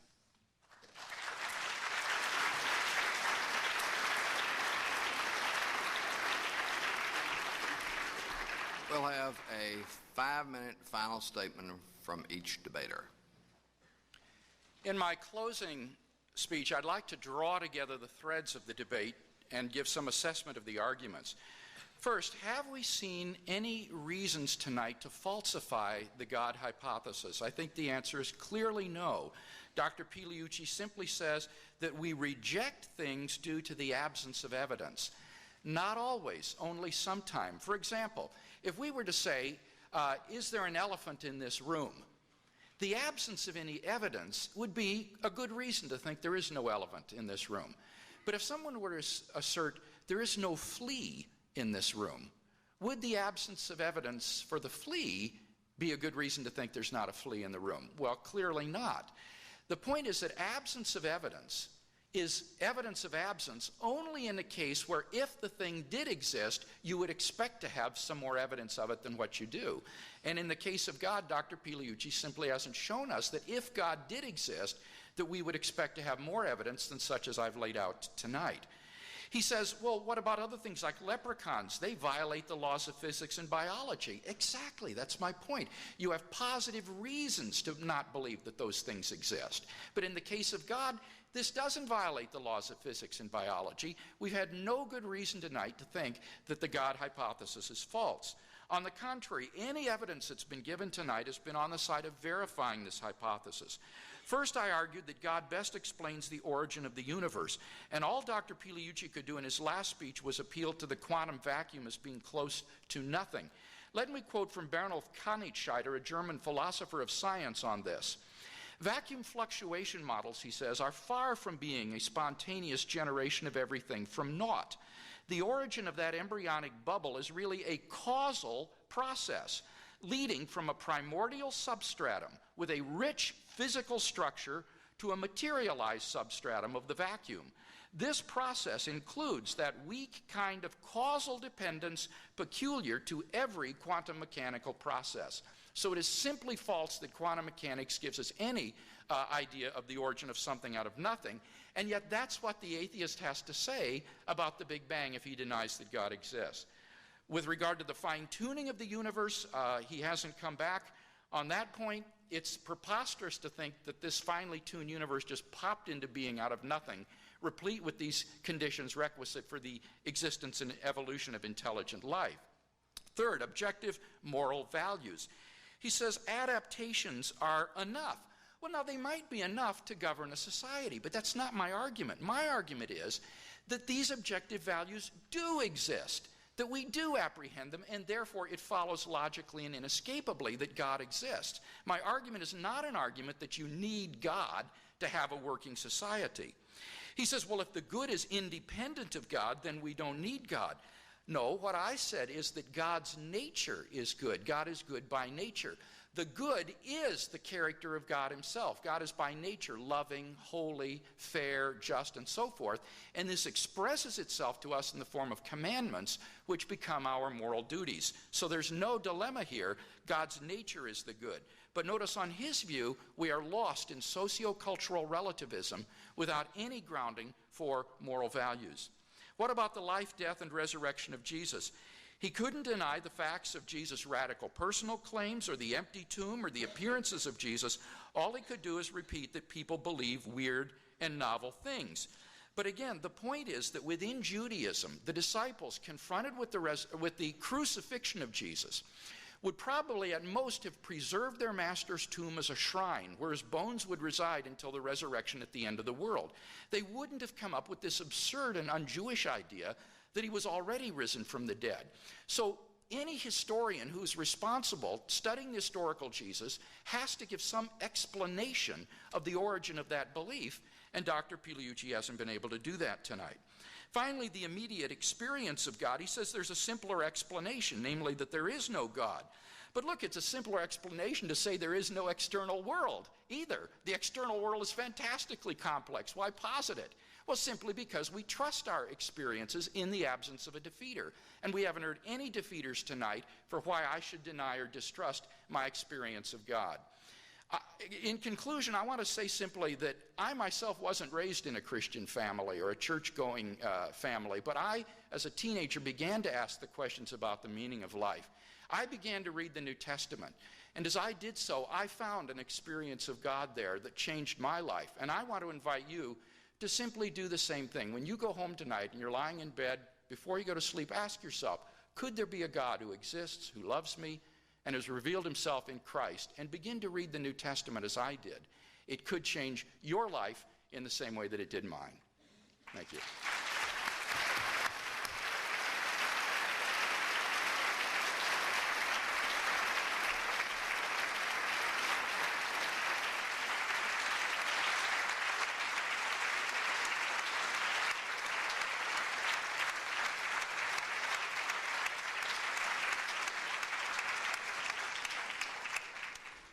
Okay, a few final words.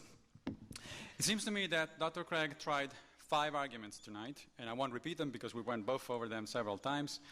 The following conclusion seems reasonable to me. 3 of these arguments do not apply to the existence of the Christian God, so he's missed the point entirely over there, and they're essentially irrelevant to our discussion tonight. If now we wanted the last minute to broaden this discussion to a more generalized kind of God, I'd be happy to do that. I've answered some of those arguments, but this was not what we were studying tonight. Those three arguments are no reason whatsoever to believe in the Christian God in particular. One argument, his last argument, is not even an argument by his own admission, so we can discard that one as well. So essentially, he's left here to talk to you for almost an hour, telling you to believe in miracles. That's his only argument. And I think that that's a pretty weak argument, especially because a lot of other religions can claim miracles. And they are equally convinced, as any Christian is, that their miracles are true, are correct, are empirically verifiable, historically verifiable, and so on and so forth. So who is right? Are you sure you picked the right one? Miracles, the argument about miracles has been debunked very thoroughly, much better than I could ever do, by David Hume back in the 18th century, and it's pretty surprising to me that people like Dr. Craig still use that kind of argument as their main defense of theism. I think that the better thing you could do is simply to go out there and read Hume by yourself. It's not that difficult, and in fact, it's actually pretty entertaining. Now, he says, but unicorns violate the laws of biology, so that's positive evidence that they don't exist. Well, by the same reason, you want to know a list of the laws of physics and biology that are violated by any religious claim to miracles? It's a long list. So if by that argument, then we have a perfectly good reasons to reject that kind of belief. Notice that we keep throwing at each other this quantum mechanical stuff, and I hope you guys are really confused about it, because that's the way it should be. Quantum mechanics is very confusing. But notice that he quoted a philosopher of science on quantum mechanics, not a physicist.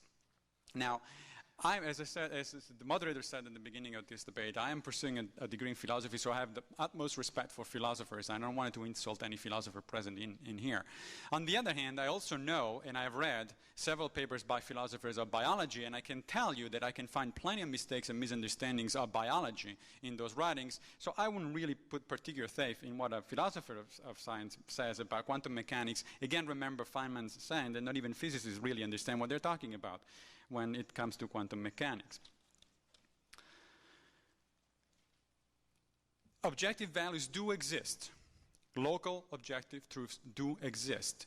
And they exist for a very good reason, because they evolved in order to permit certain social animals to have a social structure and to proliferate. It seems to me that this pretty good argument, and it's a pretty good explanation of why we have objective moral truths, and also why we have this intuitive understanding that there are moral truths out there. Incidentally, Dr. Craig is one of the few philosophers left that doesn't take this position. A lot of moral ethicists today actually accept this kind of view, that moral beliefs, moral rules actually evolved and are adaptive. And of course, they do change over a certain period of time, and to some extent, given certain circumstances. But that's just life. Therefore, I am in no way embracing any social cultural relativism whatsoever. I'm just not a social cultural relativist, and I am sick and tired of people accusing me of, just because I don't believe in a universal set of beliefs, that then therefore anything goes. As far as I'm concerned, anything goes only in the song by Cole Porter, and that's about it. About the historicity, we've been talking about the historicity of certain claims. Historians and historical sources are really funny things. History is fascinating. I'm sure most of you have had my same experience of a pretty boring subject matter in school. But in fact, it's a fascinating subject matter. There are all sorts of bizarre things that historical sources claim. For example, many of the historians, or the Roman historians at the time, that were alive before and after Jesus, make all sorts of interesting claims, such as that several emperors were taken to heaven in golden chariots. Now, why are we not to believe that kind of statement? It comes from a similar kind of source to those that Dr. Craig has actually pointed out tonight. Now, let me finish with a positive point. I think that tonight, when you go home, instead of doing whatever Dr. Craig suggested you should do, you should go to sleep. You deserved it. It's been a long evening. We still have questions and answers to come, and it's going to be very interesting. You got plenty to think about. On the other hand, what you should do tomorrow morning or the day after is to go to the library. Go to your public library or go to your university library and start read. And never stop, read and think about these things until your last day. You probably will come up with a better understanding of what we're talking about here. Probably better than our own here tonight. Thank you.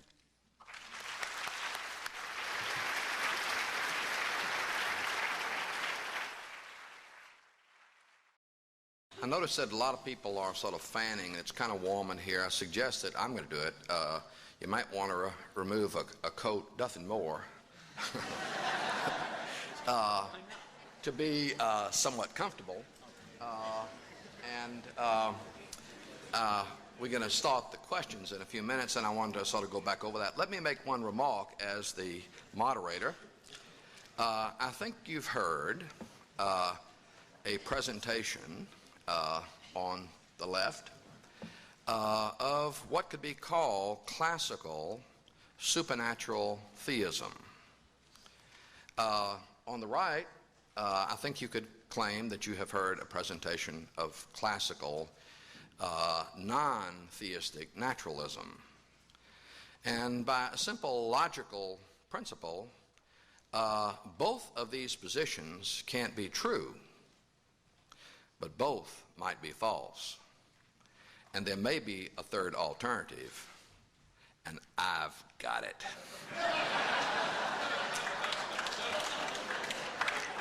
Should we start worshiping you now, or? The third alternative is non-supernaturalistic, theistic naturalism. Believe it or not, that's a position. Now, at any rate, in terms of the questions, folks, if you remember, anyone who wants to raise a question of Professor Craig, come over here, and we want to go through this rather carefully. Anyone who has a question of Professor Pigliucci comes over here and addresses the question to the microphone. Remember, the rules on this would be 30 seconds per question, no more. And I will be sort of watching that rather carefully, hopefully.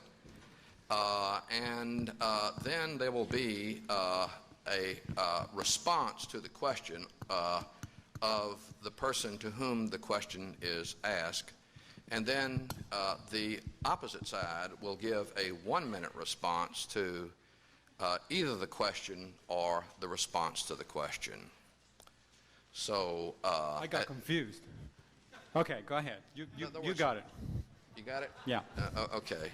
So anyway, we'll try to do it along those lines. So we'll start. We will start off in the order. Since Professor Craig went first, we'll have the first question to him, and the second question will be to Professor Pigliucci.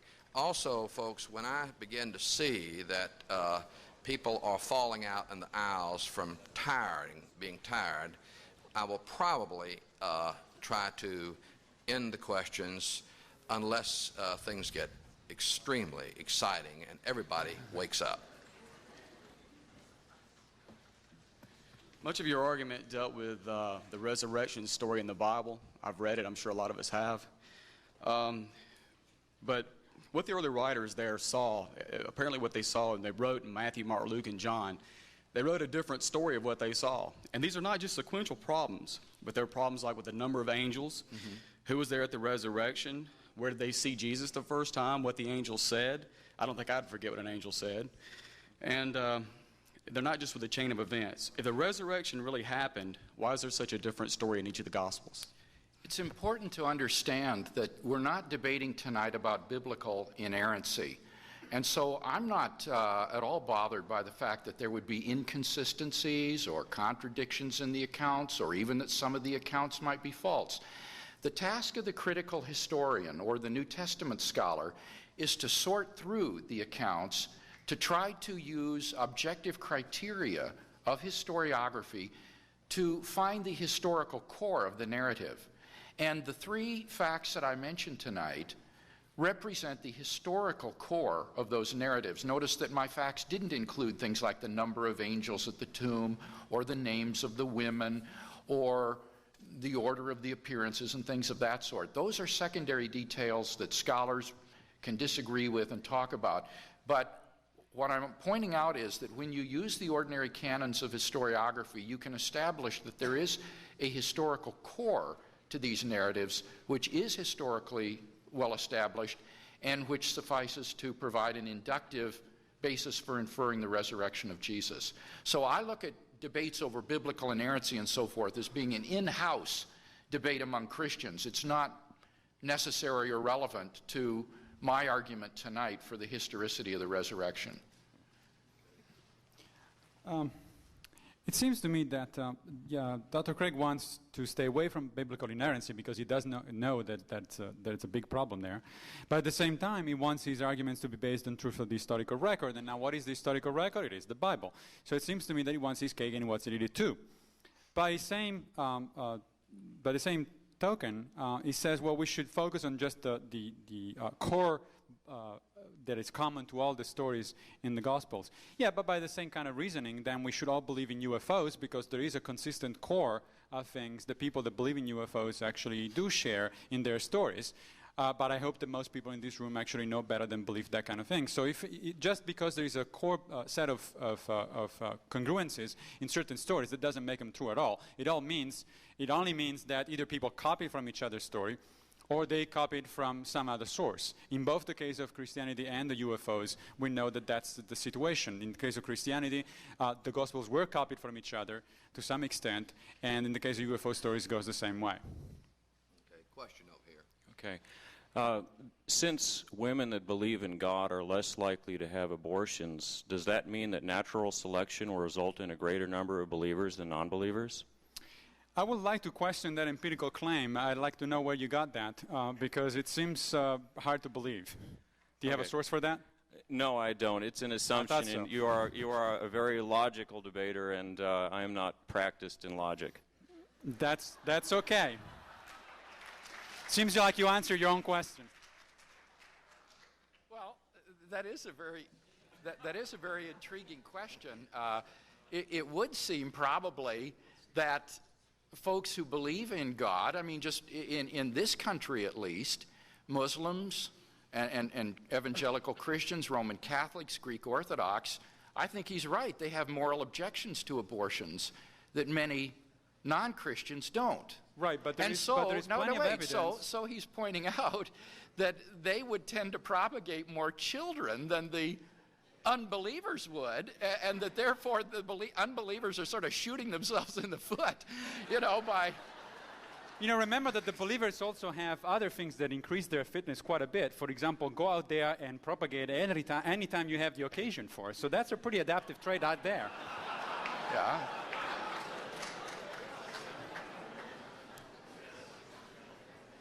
Okay.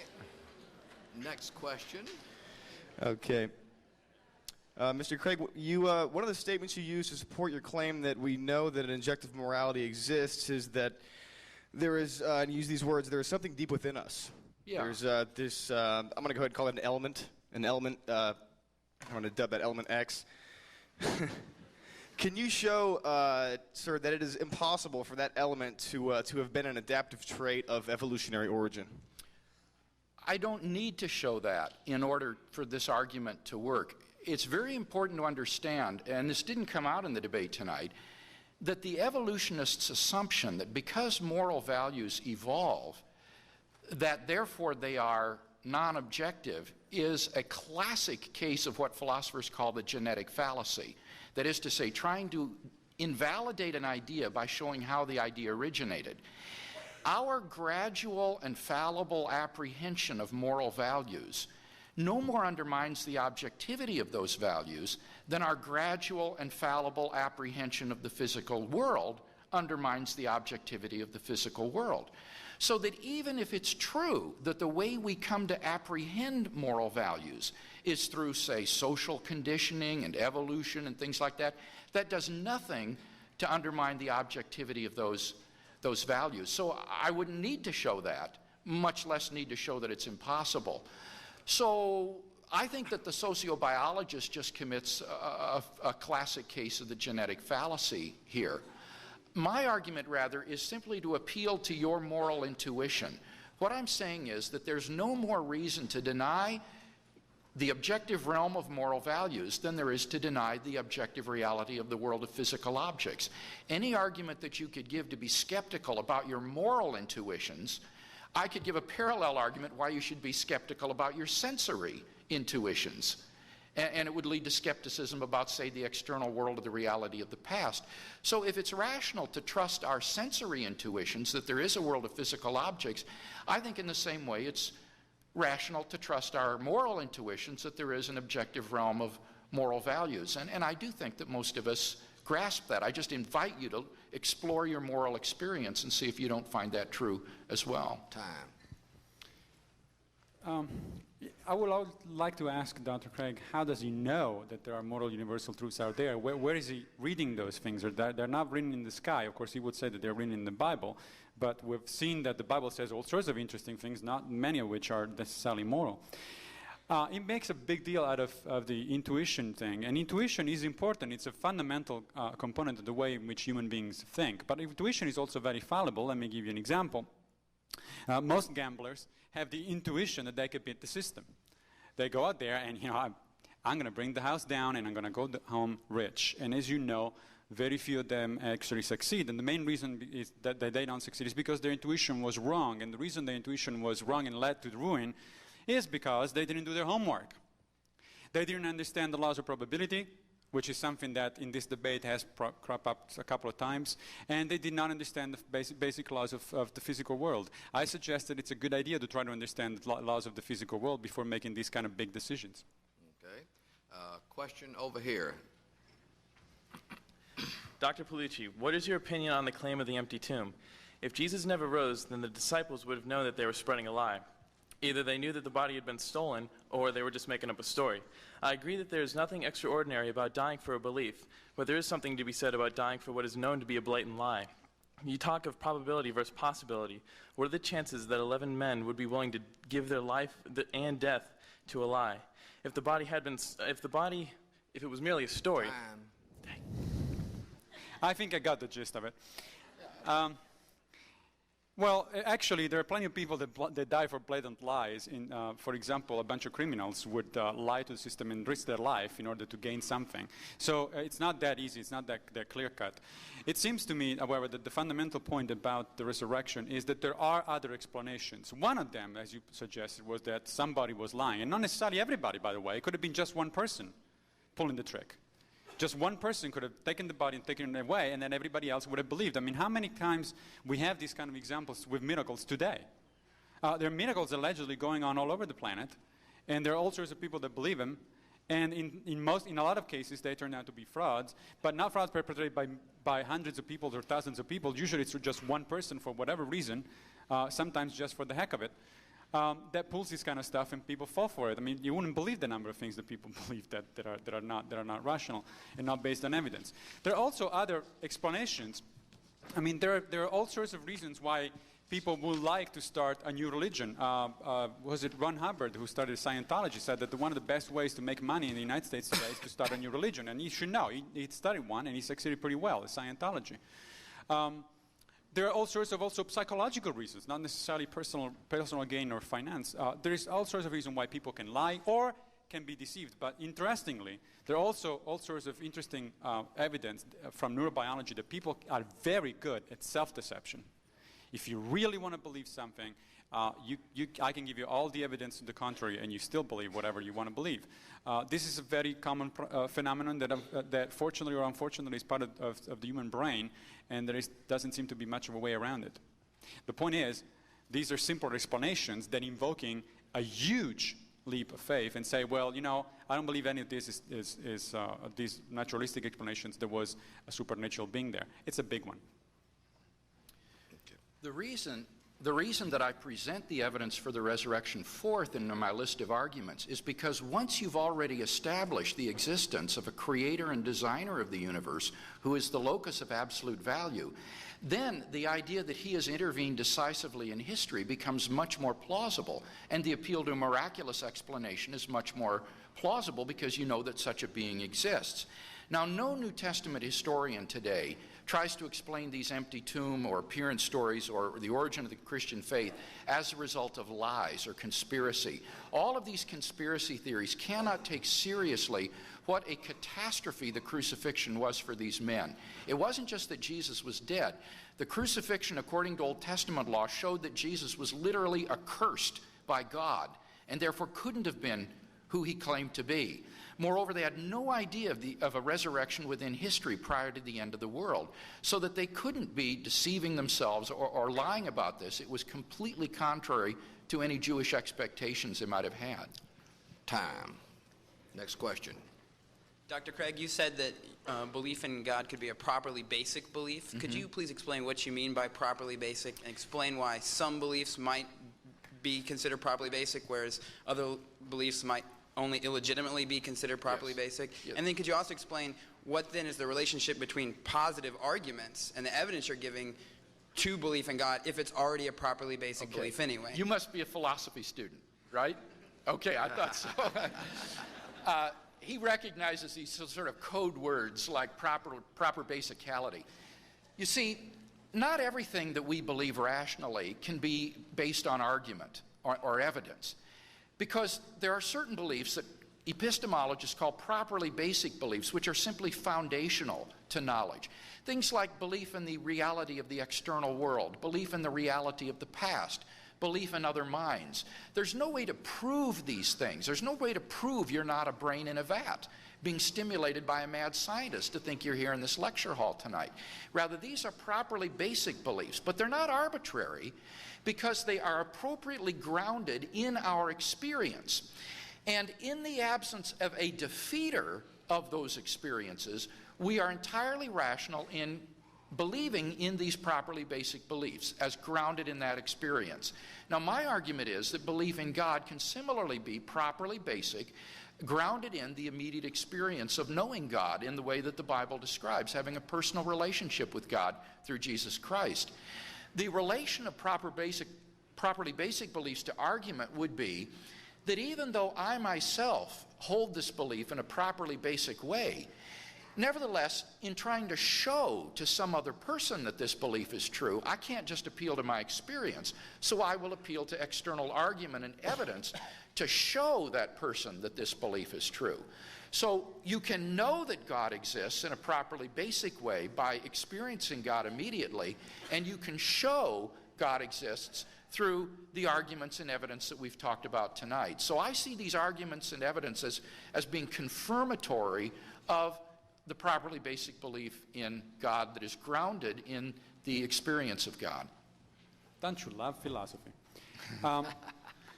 Properly basic beliefs are in fact a legitimate argument and topic of philosophical discussion, and I would certainly agree that believing in the reality and physicality of the world is a basic proper belief. I am a very strong believer in the reality of the world. I really don't think that you guys are all a figment of my imagination. I would have a pretty twisted imagination to find myself here tonight debating this kind of stuff with an imaginary audience. The point is, however, that one of the reasons this is a so-called properly basic belief is because unless you're crazy in a serious way, everybody on the planet shares this kind of belief. And if you don't share that kind of belief, again, you can jump into Bertrand Russell's car and drive into the famous wall that I was mentioning before. The point with God, on the other hand, there's plenty of people, and we're talking about in the tens of millions at these points, or hundreds of millions, that don't share that proper basic belief. So what makes Craig think that this is a proper basic belief is beyond my imagination. Okay. Let me just mention one thing here at this point. If you have asked a question already, I will ask you not to ask another one in the interest of time. So, a question. And he's keeping track. He's got little pictures over there of everybody that has asked a question.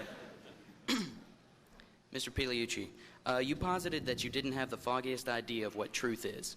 You also posited that Mr. Craig didn't have the foggiest idea of truth either. I'll let him defend his own knowledge, but I assume that you were attempting to posit a truth. How did you come to this truth if you don't have the foggiest idea of what it is? I don't think I said the foggiest idea. I have a foggy idea of what truth is. My point was that neither Craig nor I nor anybody else here knows for sure what the truth is out there about a lot of things. I mean, we probably all know, as I said, that there is a physical reality here. This is a truth that we all share. I think that's true. I cannot prove it to you. I mean, it's as much as the idea of a mad scientist playing with my brain in a vacuum is unbelievable. It is possible. It is not logically possible to dispute it. So I'm sorry? He didn't. I know. He thinks he knows. I think he's wrong. The point is, stick with the question, please. Yes. The point seems to me that that it's much more reasonable, both in terms of empirical evidence and in terms of logical reasoning, for a lot of truths, and especially for the kind of truth that we're talking about here tonight, the existence or non-existence of a supernatural being. It seems much more reasonable to me to assume a position, a tentative position. My position is, I don't think so, but I'm willing to consider the opposite evidence. Dr. Pigliucci's view sounded like it was self-contradictory. I think that's what the questioner was getting at. But I think what he's really saying is that he does believe there is objective truth out there, but he's just saying that we're not certain, that certainty is hard to get at. And I'd agree with that. Sure, that's right. There are some things that we feel very certain of, other things that we only think are probably true. And I think it's important that you don't go away with the impression that I'm suggesting that my arguments are based on premises which are certainly true. In order for an argument to be a good argument, the premises just have to be more probably true than their negations. And in the case of the arguments I've given tonight, I think that they meet that standard. No, I'm not certain that they're true, but I think they're more probably true than their negations, and therefore I think these are good arguments for God. Okay. Next question, please. Dr. Craig, in response to the microseizure argument, which seems to be a good falsifying evidence, here's another way to explain visions of God. You said that once we accept that stimulating the brain can give us experience, we're skeptics instantly, and we've lost the real world. So is neuroscience a waste of time? No, I think you misunderstood, but it's certainly not a waste of time. What I'm just suggesting is that on the Christian view, we are composites of soul and body. I'm not a Cartesian type of dualist. I think there is a kind of dualism, interactionism between the soul and the body. So I'm not at all surprised by the fact that there would be portions of the brain that would be involved in a religious experience, just as there are portions of the brain that are involved in auditory experiences or visual experiences or olfactory experiences. When you think about it, since we are soul-body composites, of course the brain would be involved in these sorts of experiences. What I'm just suggesting is that showing that the brain has portions of it that are involved in these experiences does absolutely nothing to show that the experiences are not veridical. If you say just because something is involved in the brain, therefore that experience is non-veridical or illusory, then you do launch into this skeptical argument that ultimately will destroy all knowledge. So, no, neuroscience helps us to understand the functioning of the human organism, which we are, and it can certainly be helpful in helping to remedy mental disease and other pathologies, and in that sense, it's wonderful. I mean, this is fantastic. But we mustn't overestimate what it proves. People who think that by showing some physical correlate in the brain that therefore that experience is non-veridical are just making a huge leap in logic that doesn't follow. You've got to give some reason for thinking that that experience is non-veridical. It seems to me that the huge leap is on the other side, but of course that's been the theme all night. What the hallucinations or seizures data actually show is interesting. It is they are the only naturalistic explanation that we have of people actually having those kind of experiences. The only other alternative is that they're actually really listening to God or talking to God and things of that sort. And that is a very extraordinary claim. So my point was simply to use Dr. Craig's words of a few minutes ago, that the seizures, hallucination, and things of that sort are simply a much more probable explanation for that same phenomenon. And that if he wants to negate that, then he has the burden of proof to come up with very convincing evidence that, in fact, we need to reject a naturalistic explanation of those experiences and go for a supernatural one. Your request for a show of hands for quantum physicists drew me out of the balcony. I want to take you to task a little bit on this question that quantum mechanics provides some sort of physical basis for creation out of nothing. I think that's a distortion. You used as an example a lectern or a body being comprised mostly of nothing. But the wave function... Empty space, I said. Okay, well... which is not nothing. Okay, well, we need to be careful on how we define terms. The wave function has finite values throughout space, and the chemical interpretation is that there are widely varying charge distributions, but there's certainly not nothing. Please. My question is, how would he respond to this objection? Right, they're not nothing. As I said, I did say at one point during the debate that the quantum fluctuations of the quantum field is not nothing. It's damn close to nothing, but it is not. Now the question is, why would that be relevant to the debate tonight? As I said before, I did not say that there was nothing in the table. I said that there was mostly empty space, and that seems to be a correct interpretation of modern physics. That physicists that I talk to seem to agree with that. But we can have that debate another time. The point is, why is it that somebody wants to make a leap from saying, well, we have some kind of explanation of naturalistic explanations of the origin, say the origin of the universe, for example, in this case. But that's not enough.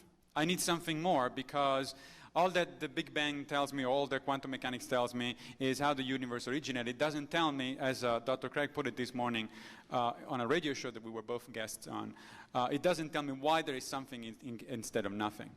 Well, we don't have a scientific answer to why there is something instead of nothing.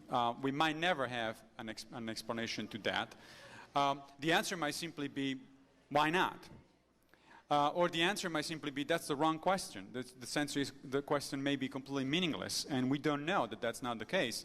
But the most convincing argument, seems to me, is the fact that, that the answer that Dr. Craig gives doesn't add anything as an explanation to why the universe is out here. Just saying that there is an unmoved, uncaused cause of some sort in Aristotelian fashion explains absolutely nothing. It sounds pretty good as philosophical mumbo-jumbo, but that's all it is.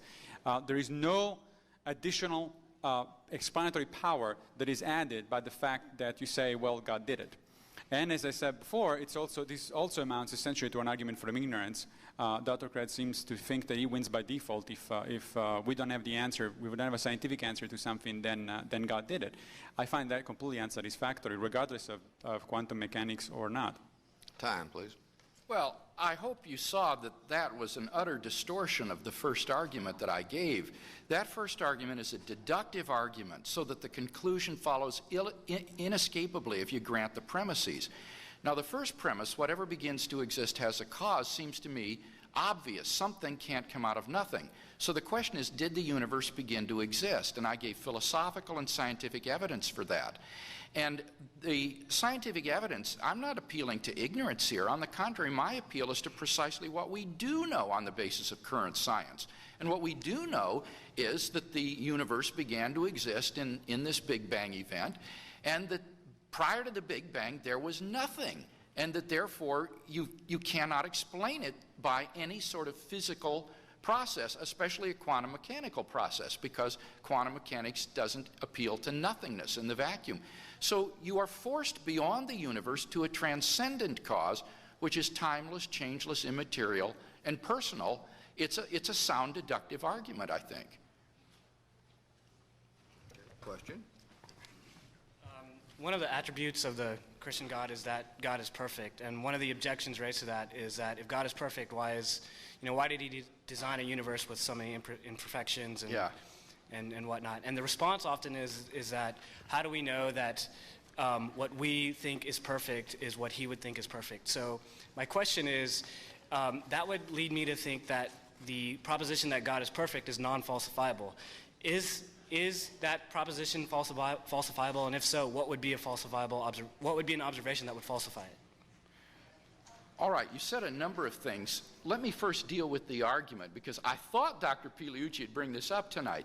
The argument seems to go like this. Premise one, if a divine designer exists, plants and animals would have optimal design. Premise two, plants and animals do not have optimal design. Three, therefore a divine designer does not exist. Now, the weakest premise in this argument, I think, is clearly the first, and Dr. Pigliucci has never given any argument as to why, if a divine designer exists, plants and animals have to have optimal design. It seems to me that a designer is free to make whatever kind of creatures he wants. an automotive engineer can design a Ford Fiesta or a Lexus. He's free to do what he wants. God could even choose to use evolution to create living creatures, in which case you would expect to see these sorts of things. What I found in our last debate was that Dr. Pigliucci's belief in this first premise is actually based on a faulty theological inference. He thought that because Christianity says that God is perfect, that therefore the world is perfect. But neither the Bible nor Christian theology has ever made this sort of implication. And in fact, I think the idea of a perfect animal or a perfect plant is probably an incoherent idea. The second thing I'd want to say is I think the second premise is also false. Optimality in design always involves a compromise of competing factors or variables. And in Dr. Pigliucci's examples that he uses, like the human eye or human metabolism or other things, overall optimality is achieved even if optimality in one respect is constrained by other respects and needs that the organism has. For example, I can show you some wonderful articles on how the optimal design of the vertebrate eye necessitates having the blood vessels and the nerves in front of the retina in order to supply massive quantities of oxygen for high acuity in the mammalian eyes. So it's not a design flaw at all. So I think this argument is just invalid, or unsound. It's got two false premises. It seems to me that it is true that a designer is free to design whatever he wants. For example, an engineer is free to design bridges that keep collapsing, and then we'll fire him because he's not a good designer. And it seems to me that there can be quite a bit of argument that can be made, on the other hand, that this universe is just not particularly well designed. And I'm not talking just from a point of view of pure, simple engineering of biological systems. I'm talking about the number of natural catastrophes and things that sort that affect humanity, for example. It just seems like a bad design. As Bertrand Russell put it, if I had 20 billion years and infinite powers and came up with this, I should be ashamed of myself. Also, Dr. Craig, very interestingly, I think, pointed out the necessity of compromise when you design something between competing factors. Well, that's true for a human engineer, but remember that God actually chose the competing factors themselves. So either he was shooting himself in the foot by picking some factors that then led to a bad design, or he did the bad design on purpose. And either way, it just doesn't seem like a particularly convincing designer. Okay. Let me stop here for just 1 second, folks. I've got 20 minutes of 10 right now. That means we've been 2 hours and 10 minutes. If it's all right with you, we chatted if we have about 10 more minutes. All right. I think that would be about the time to stop questions, although we could go till midnight with the number of people who are standing around, and I apologize for that. It's been a very good discussion, but I think time constraints need to be watched in some sense. So, next question over here. Dr. Pigliucci, can you explain what you mean by universal morality versus objective morality? Yes, a universal morality would be a code of moral rules that applies regardless of time, period, of location in space, and conditions of any sort, biological, cultural, or otherwise. A local objective truth is a truth that applies to certain conditions in a certain environment and possibly in a certain particular kind of space. I think that the latter exists. I don't think that I don't see any evidence for the former. Yeah, I don't think this distinction makes sense because the local morality that he talks about is just a pattern of behavior that has been ingrained into the organism by sociobiological development. And so I don't see that there's anything moral about it.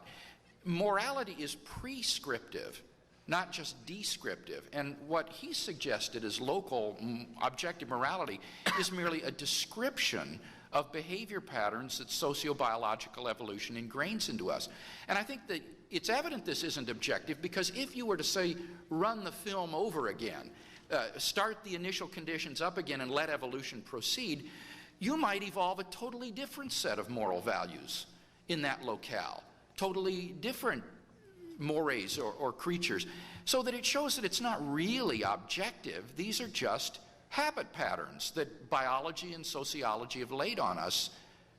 They're not objective moral duties. Actually, since I have some time left for my reply, let me reply to that. I think that's a mischaracterization of the argument that I was making. That kind of morality is prescriptive in the sense that I showed at one point in one slide that you can actually come up with pretty objective and pretty sophisticated mathematical models to predict which conditions, which kind of rules will actually work and which kind of rules will not work. That is prescriptive. It's not just a description of what's out there. The description comes in. Why should an organism obey those instincts that As I said before, sociobiology extinction is final. That's why you should obey that. Yeah, see, that's just practical. That's not. Most of the world is. Yeah, but morality. Next question. All right. One of these days, we should have a counterpoint like this for 2 hours and see what we get. Really should. Okay, I want to talk about eternity and time. Your Calem cosmological argument equivocates on the conceptions of time. Premise 1 first assumes God's atemporal. Slower. Okay, I'm trying to get it through. At first, it relies on establishing that God is atemporal, that there's a relational view of time, that time, in order to be able to have creation, can't have creation outside of time. But then you go back to an absolutionist view of time by, you need that for a principle of determination. And if you, I guess you can't have the principle of determination, which you use to demonstrate between a unpersonal cause and a personal cause, because if you don't have an actual affinity of events, then... I'll let him have some of my time for my 2 minutes. I want to hear the rest of the objection. Okay. I guess I was saying, the whole point between distinguishing a personal cause and a personal cause is because you can't have a intemporal cause and create something that is finite in time. But it seems that you fall back on an actual infinity I'm sorry, I'm real bad at this. You depend on the actual affinity, I guess, before the creation of the universe for you to have the principle of determination. Okay. No, I don't think I do at all. I think do that... what? Yeah. What I'm arguing is that time must have a beginning, and that therefore the cause of the universe transcends time as it exists alone without the universe. And what I'm suggesting is that if those causal conditions that are sufficient for the existence of the universe are timelessly present, then the universe should be timelessly present as well. It would be impossible for those causal conditions to exist, and yet the effect of those causal conditions not to coexist with it. Otherwise, they're not sufficient conditions.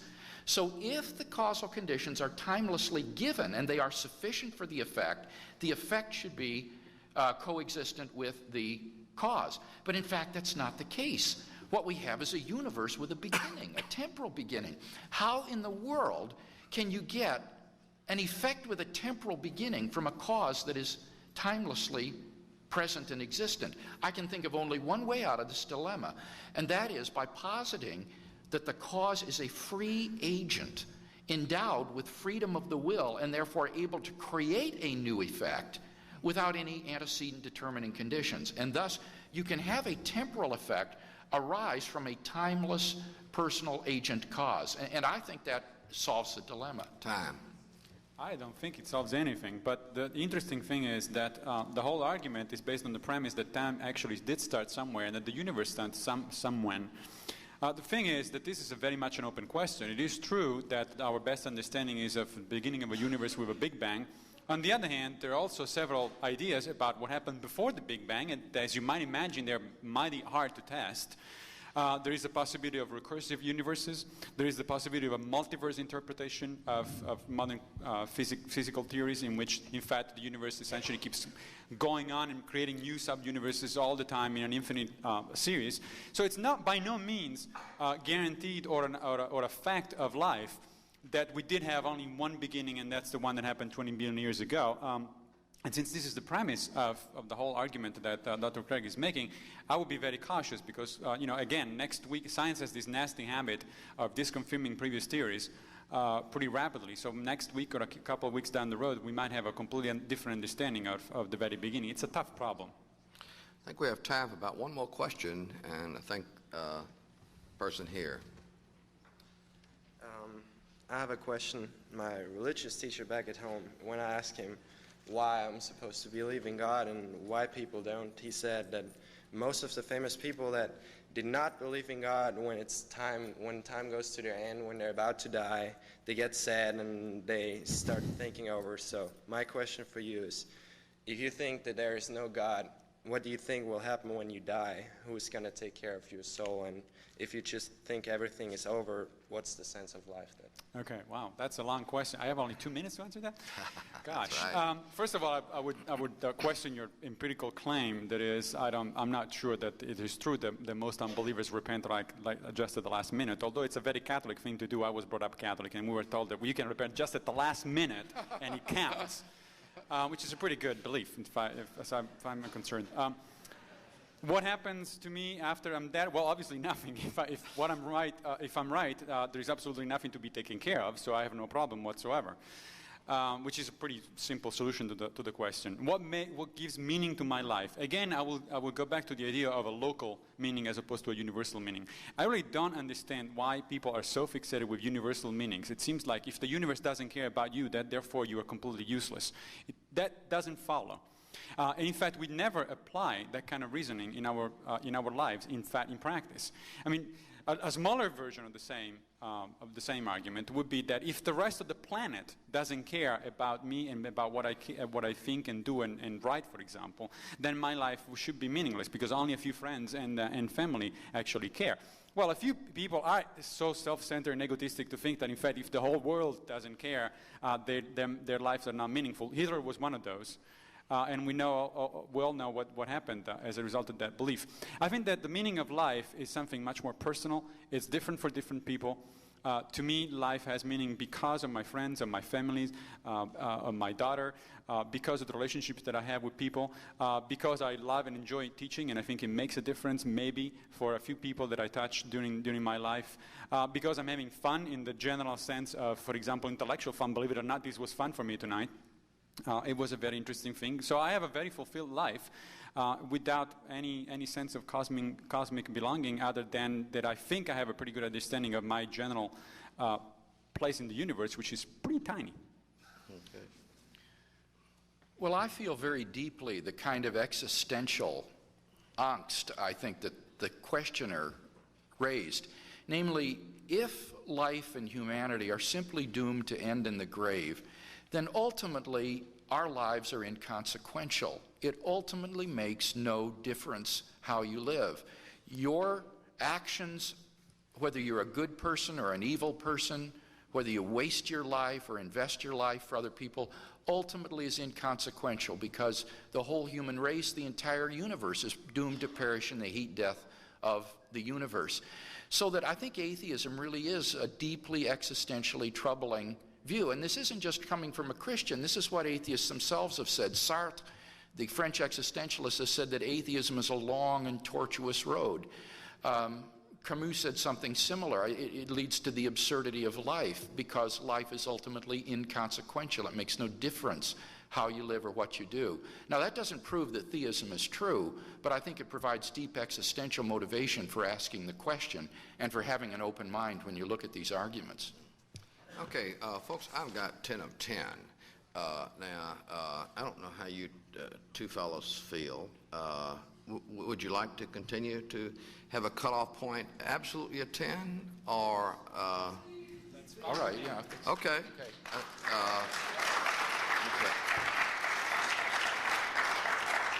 All right, next question over here.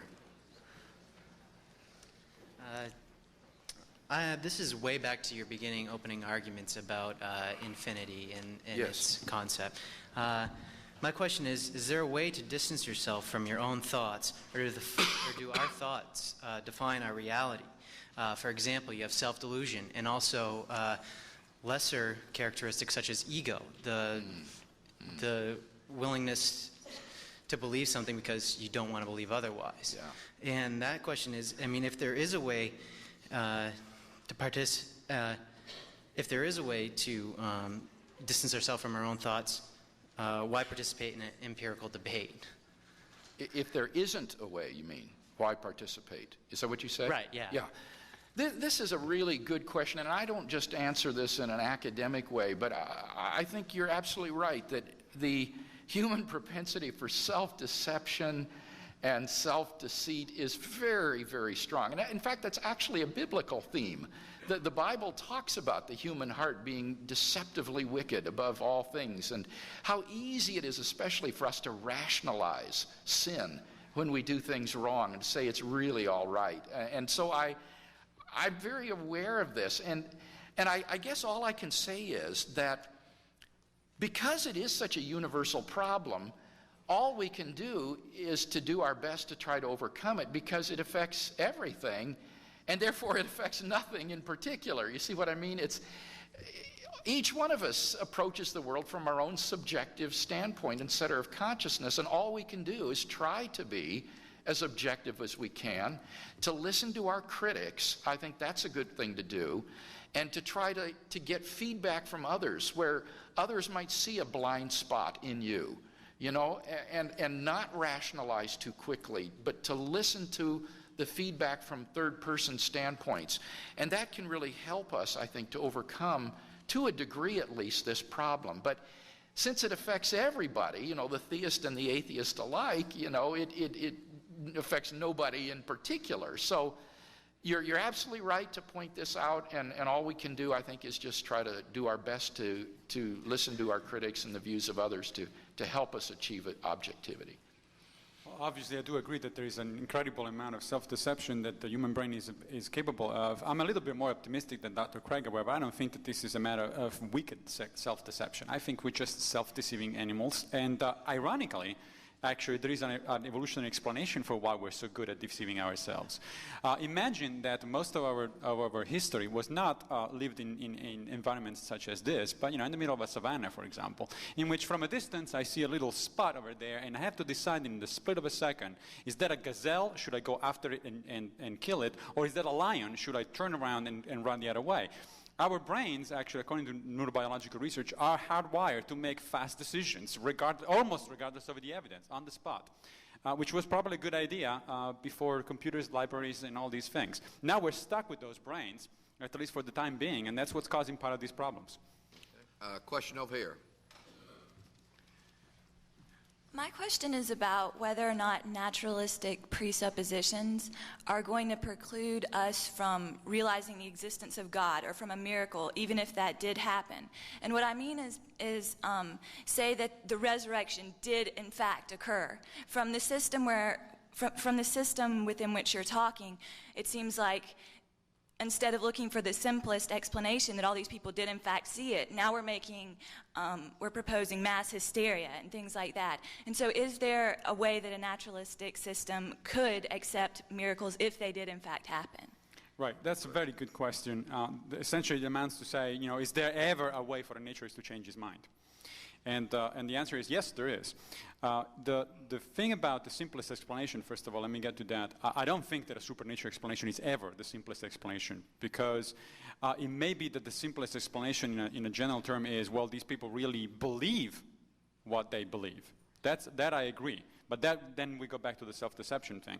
That in fact, the simplest explanation is that there was a supernatural intervention. That's not a simple explanation at all, because it violates all the known laws of physics and biology. And so that's not simple at all. Now, would there ever be enough evidence for a naturalist to change his mind? I believe so, which is one of the reasons, by the way, I engage in these kind of activities. In fact, one of the best arguments against the existence of a Christian God and of a variety of other gods is that there is not enough supernatural evidence. I mean, all the evidence we heard is, old, a couple thousand years, due to very few witnesses, unclear historical sources, and, unconfirmed evidence on one kind or another. It would be very easy if a supernatural being wanted to make clear that he existed to convince any naturalist whatsoever.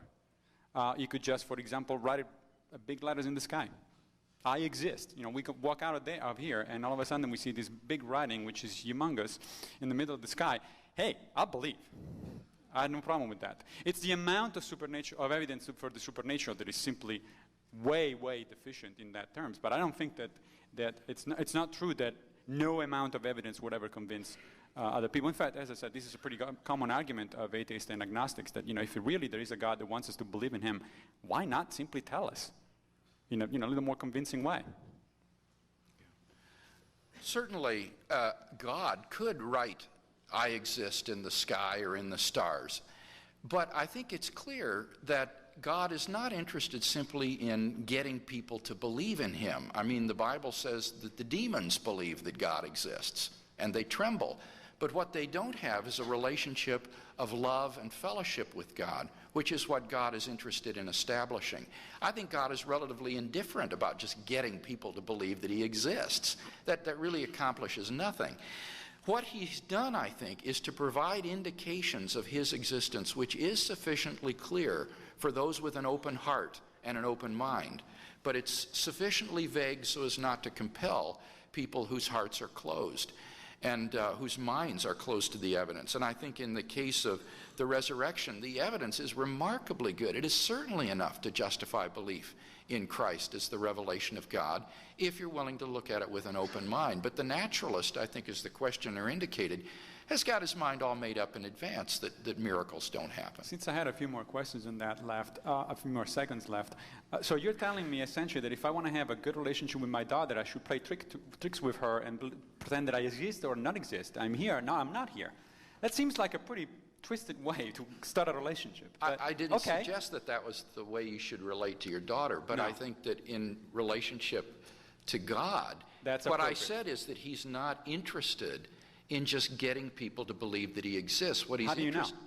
Because that doesn't accomplish the end of human salvation, which is what God's ultimate purpose is to draw people into personal relationship with himself so that they can experience the fulfillment of knowing God in a personal way. And just getting people to believe that he exists is trivial, really. It's not the issue. I'm going to call, this is the last question. You said one way to justify the existence of God is because lots of Christians have personal experiences with God, and they're not in fact having these seizures. That was one of the ways that you said that he would exist. What do you think of when other religions, Hindus or people from the Far East religions, they also have things that they perceive to be personal relationships with God? But how is it that Christians are not having these brain seizures, but Hindus or whatever they are, or they're just wrong, or they're making it up, or how do you explain that? I wouldn't say that necessarily, because you see, there's a rich variety of religious experiences. And for Hindus, for example, they don't believe in a personal deity who is the creator of all. The Vedanta Hinduism believes in an impersonal absolute. And so what they experience in their religious experiences are things like a sense of dependency and contingency upon the whole or upon the all. And I think that could well be a veridical sort of experience. In other words, in various religions there could be veridical experiences of God, but I don't think that one will have that full salvation experience of fellowship with God apart from the reconciliation that comes through Jesus Christ. And that experience is available through Christ. And I don't see any reason to think that that's non-veridical. Certainly, saying that there are, say, counterfeit experiences doesn't do anything logically to undermine the veridicality of one's own experience. I mean, imagine that there were a series of bottles filled with a clear liquid, and they all had the label H2O on them, but only one of them had water in it, and the others had, say, a poison. Does the accuracy of the correctly labeled bottle, is that in any way undermined or compromised by the falsity of the labels on the other bottles? Well, no. So the fact that there may be counterfeit experiences doesn't do anything to undermine the veridicality of my own experience. One simply needs to ask, do I have a good defeater for this experience? For example, was Freud right, about infantile projection theories of the father figure, or was Marx right about religious experience? And if you can show that those don't work, then there's simply no reason to deny that your experience is veridical. It seems to me that the question is really, how do you choose, right? If you have different kinds of religious beliefs out there, there's several choices out there, then how do you know that yours is the best, since everybody claims to have the same kind of experience or similar comparable kinds of experience? How do you know that your experience is right and the other one are wrong? Now, an interesting way, I think, an empirical way, interestingly, to get at that is that there is another way some people have these kind of experiences, and that's the so-called near-death experiences. People that are in coma and they're close to die, and they have this experience of something out there. Their body's going somewhere. The interesting thing is that anthropologists have done cross-cultural studies of these experiences, and as you would predict from a naturalistic explanation of these things, this is just, the naturalistic explanation would be your brain is going wrong, it's going, bazoo, and is making up things. What your brain is making up are things that are related to your culture. And sure enough, all these people have different kind of experiences that reflect their own cultural beliefs. And so the explanation is either there are a bunch of gods and each one of them is personalized for you, or in fact, there is nothing out there and you're just making it up with your brain depending on how you grew up. Okay, folks, I think our time's up now. Perhaps some of you two fellows will stay up here and maybe talk with some people, who do have questions. And anybody who wants to get in on the answer to the question, you're certainly welcome to do that. But let us give our two speakers a hand.